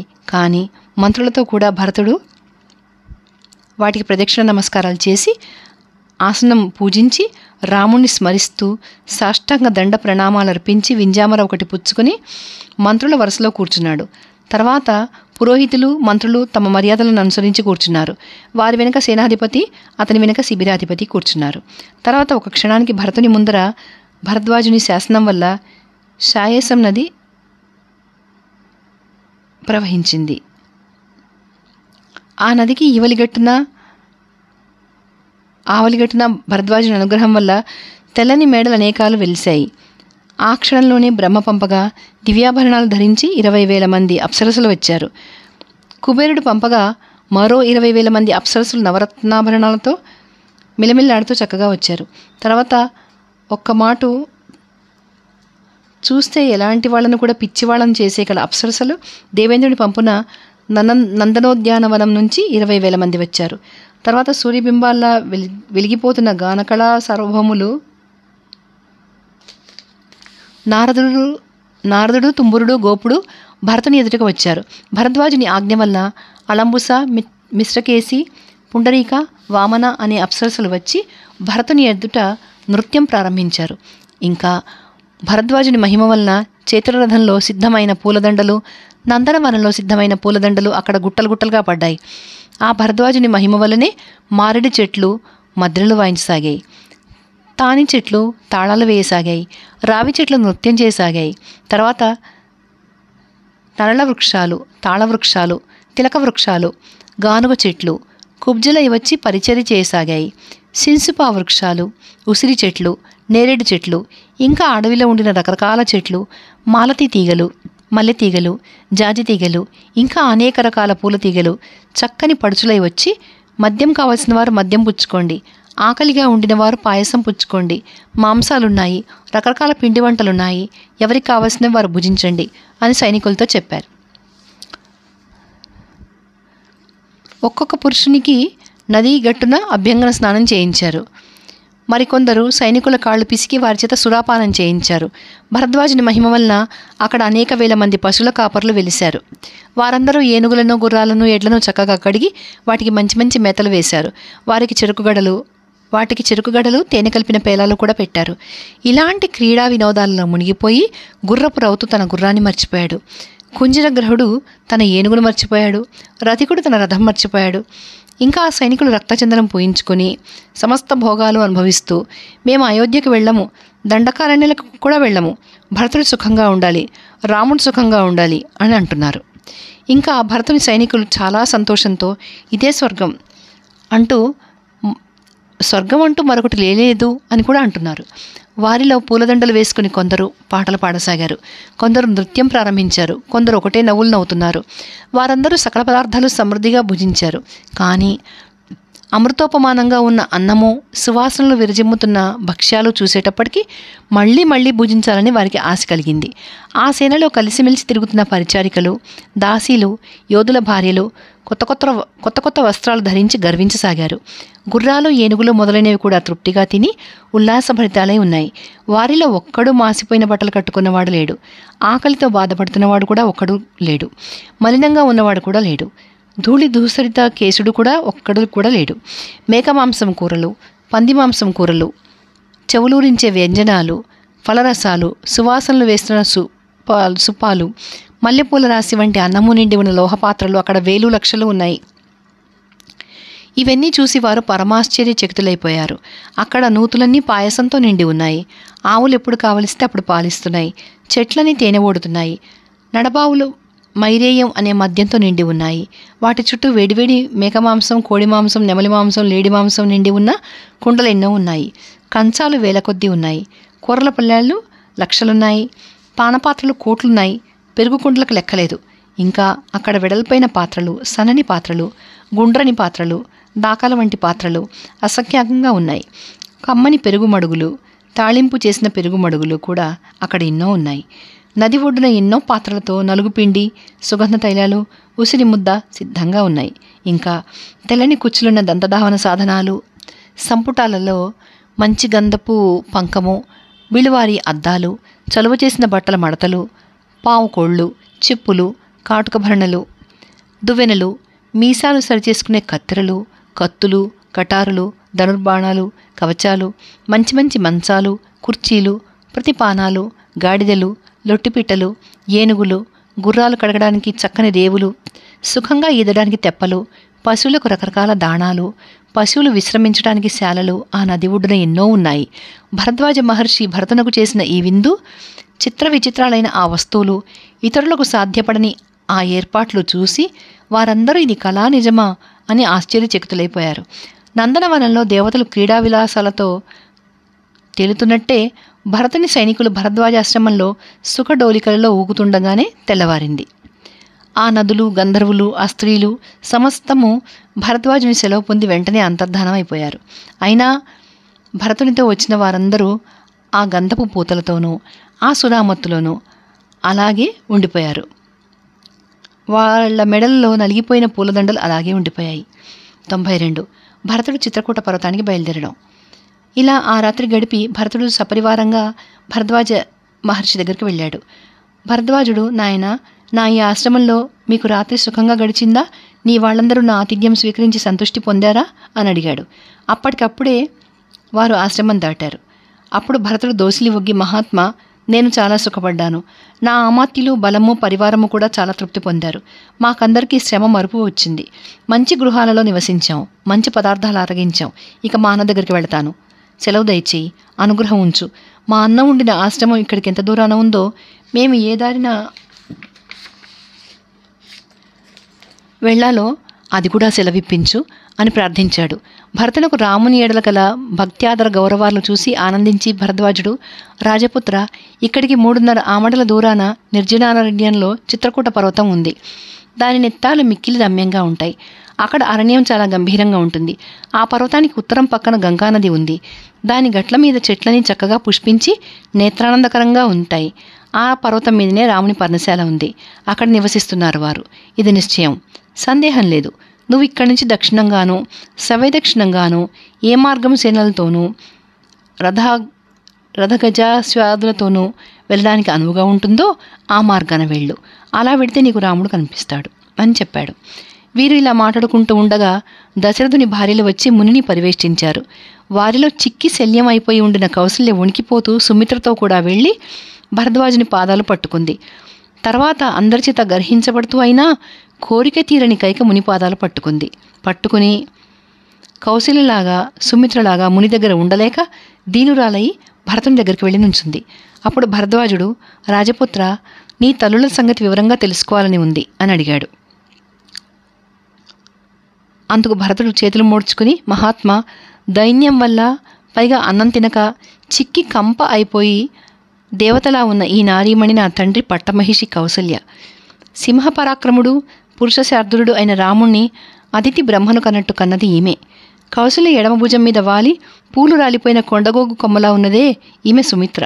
మహావీరులు సత్యపరాక్రములు అశ్విని దేవతలతో సమానులు అయిన లక్ష్మణుడు శత్రుఘ్నుడు ఈమె కొడుకులే. ఇక ఎవరి మూలాన రామలక్ష్మణుడు జీవోత్సవాలై అడవులు పట్టిపోయారో, ఎవరి మూలాన దశరథ మహారాజు కొడుకులను కోల్పోయి మృతిని పొందాడో, ఎవతే అతి కోపిష్ఠురాలో, గర్వపరురాలో, బుద్ధి లేనిదో, ఐశ్వర్యం కోసం తహతహలాడిపోతుందో, ఆర్యజాతిలో పుట్టిన అనార్యురాలో ఆ కైక, నా తల్లి ఈమె. ఇదంతా నా తల్లి మూలంగానే సంభవించింది అని డగ్గుతికతో చెప్పి క్రోధ తామ్రాక్షుడై తోకతొక్కిన తాచుపాములాగా బుసకొట్టాడు. అప్పుడు భరద్వాజుడు ప్రతిభాశాలి కనుక భరతుని మాటకు అడ్డం వచ్చి, నాయనా, నువ్వు కైక దోషురాలనుకోకు. రాముని వనవాసం వల్ల చాలా మేలు కలుగుతుంది. రాముని వనవాసం దేవతలకు, దానవులకు, ఆత్మవిధులైన మహర్షులకు హితమే ప్రాప్తింపజేస్తుంది అని చెప్పాడు. దాని మీద భరతుడు అతనికి ప్రదక్షిణ నమస్కారాలు చేసి బయలుదేరవచ్చు అని సైన్యానికి ఆజ్ఞనిచ్చాడు. వెంటనే ఎవరి వాహనం వారు అధిష్ఠించారు. ఏనుగులు వర్షాకాలపు మేఘాల్లాగా బయలుదేరాయి. వాహనాలన్నీ కదిలాయి. పదాతులు కూడా నడకలందుకున్నారు. కౌసల్య, సుమిత్ర మొదలైన ఉత్తమ స్త్రీలు రాముణ్ణి చూసే సమయం దగ్గర పడుతోందని ఆనందిస్తూ పల్లకీలెక్కారు. భరతుడు కూడా సూర్యచంద్రుల కాంతి గల పల్లకి ఎక్కాడు. వెంటనే సేన అంతా గాలికి ఎగిరిపోతున్న మేఘంలాగా దక్షిణంగా బయలుదేరింది. దారిలో రకరకాల మృగాలు, పక్షులు కనపడ్డాయి. సంతుష్ట హృదయులైన భరతుని సైనికుల సింహనాదాలకు అడవులన్నీ దద్దరిల్లిపోయాయి. ఇక్కడితోటి మనం ఈ వీడియో ఆపేద్దామండి. ఇందులో ముఖ్యమైన అంశాలు ఏంటంటే, భరతుడు తిరిగి రాజ్యానికి అయోధ్యకు చేరుకున్న తర్వాత కైకమ్మను చూడడము, ఆవిడని నిందించడం అంతా అయిన తర్వాత మనం నోట్ చేసుకోవాల్సిన విషయాలు ఏంటంటే, ఇందులో ఎలాంటి పనులు చేస్తే పాపం వస్తుంది అనేది భరతుడు కౌశల్యకు చెప్తుంటాడు. రాముని అడవులకి పోమన్న వాళ్ళకి రాముడు అడవికి పోవడానికి అంగీకరించిన వాడికి ఏ పాపాలు వస్తాయో అది చాలా 2-3 పేజీలు ఉందండి. అది మీరు విన్నారు. చాలా చాలా ఉపయోగం మనకు కూడా. ఎందుకంటే అందులో ఒక చోట ఈ సెంటెన్స్ కూడా వస్తుంది ఏంటంటే, పని చేయించుకుని డబ్బులే కొడితే. అది మనం ఇవాళ చాలా చోట్ల ఎక్కువగా చూస్తున్న విషయం ఇది. ఇంకా చాలా చాలా ఉన్నాయి. ఆవును కాలితో తనడం, ఇలాంటివన్నీ కూడా అనమాట. లెక్కలేని విషయాలని ఆ లెక్కను చూస్తే మనం తెల్లవారులేస్తే ఎన్ని పాపాలు చేస్తున్నామో అనిపిస్తుంది. ఈ రకంగా రామాయణం మనకు కౌన్సిలింగ్ ఇస్తుంది, మన వ్యక్తిత్వాన్ని తీర్చిదిద్దుతుంది. పర్సనాలిటీ డెవలప్మెంట్కి చాలా చాలా ముఖ్యం రామాయణం. కాబట్టి వీళ్ళంతమందికి మీరు షేర్ చేయండి ఈ వీడియో. ఇది చాలా ఇంట్రెస్టింగ్గా ఉంటుంది, ఉపయోగకరంగా ఉంటుంది. అట్లాగే అతిథులను ఆదరించేటప్పుడు సమస్త సౌకర్యాలు కలగజేసే విషయం భరద్వాజ విందు. ఇది చాలా ఫేమస్. రామాయణంలో భరద్వాజుని విందు చాలా ఫేమస్. అసలు రామాయణంలో ఆతిథ్యము, ఇంటికి ఎవరన్నా రాని మన దగ్గరికి వాళ్ళకి తగిన విధంగా ఆతిథ్యం ఇవ్వడం, రిసీవింగ్ అంతా కూడా ప్రతి చోట కనిపిస్తుంటుంది. అట్లా ఇక్కడ భరద్వాజుడి విందు సమయంలో ఇక్కడ ఇంకొక మాట కూడా చెప్పుకోవాలి. భరద్వాజుడి దగ్గరికి బయలుదేరేటప్పుడు భరతుడు అందరినీ వదిలేసి తను రాజులాగా వెళ్ళలేదు, ఒక శిష్యుడిలాగా వెళ్ళాడు. ఆయనని గురువులాగా భావించి చాలా మంత్రులతోనూ కొంతమంది బ్రాహ్మణులను, ముఖ్యంగా వశిష్ఠుల వారిని, వీళ్ళందరినీ వెంబడి పెట్టుకుని వెళ్ళాడు. అది మర్యాద. అంతేగాని 10 మందిని వేసుకుని వెళితే నేను రాజుని, రాజవంశం వాడిని అని దర్పం చూపించడానికి వెళ్ళినట్టుగా ఉంటుంది. సో ఇవన్నీ కూడా మనం నోట్ చేసుకోవాల్సిన పాయింట్స్. మీరందరూ ఇది ఎంజాయ్ చేస్తారని అనుకుంటున్నాను. సో నేను చెప్పకుండానే చాలామంది లైక్స్ కొడుతున్నారు. Thank you very much. అట్లాగే ఇది నచ్చితే మీరు వెంటనే ఫస్ట్ లైక్ కొట్టేసేయండి. ఓకే, థ్యాంక్ యూ అండి. జై శ్రీరామ్.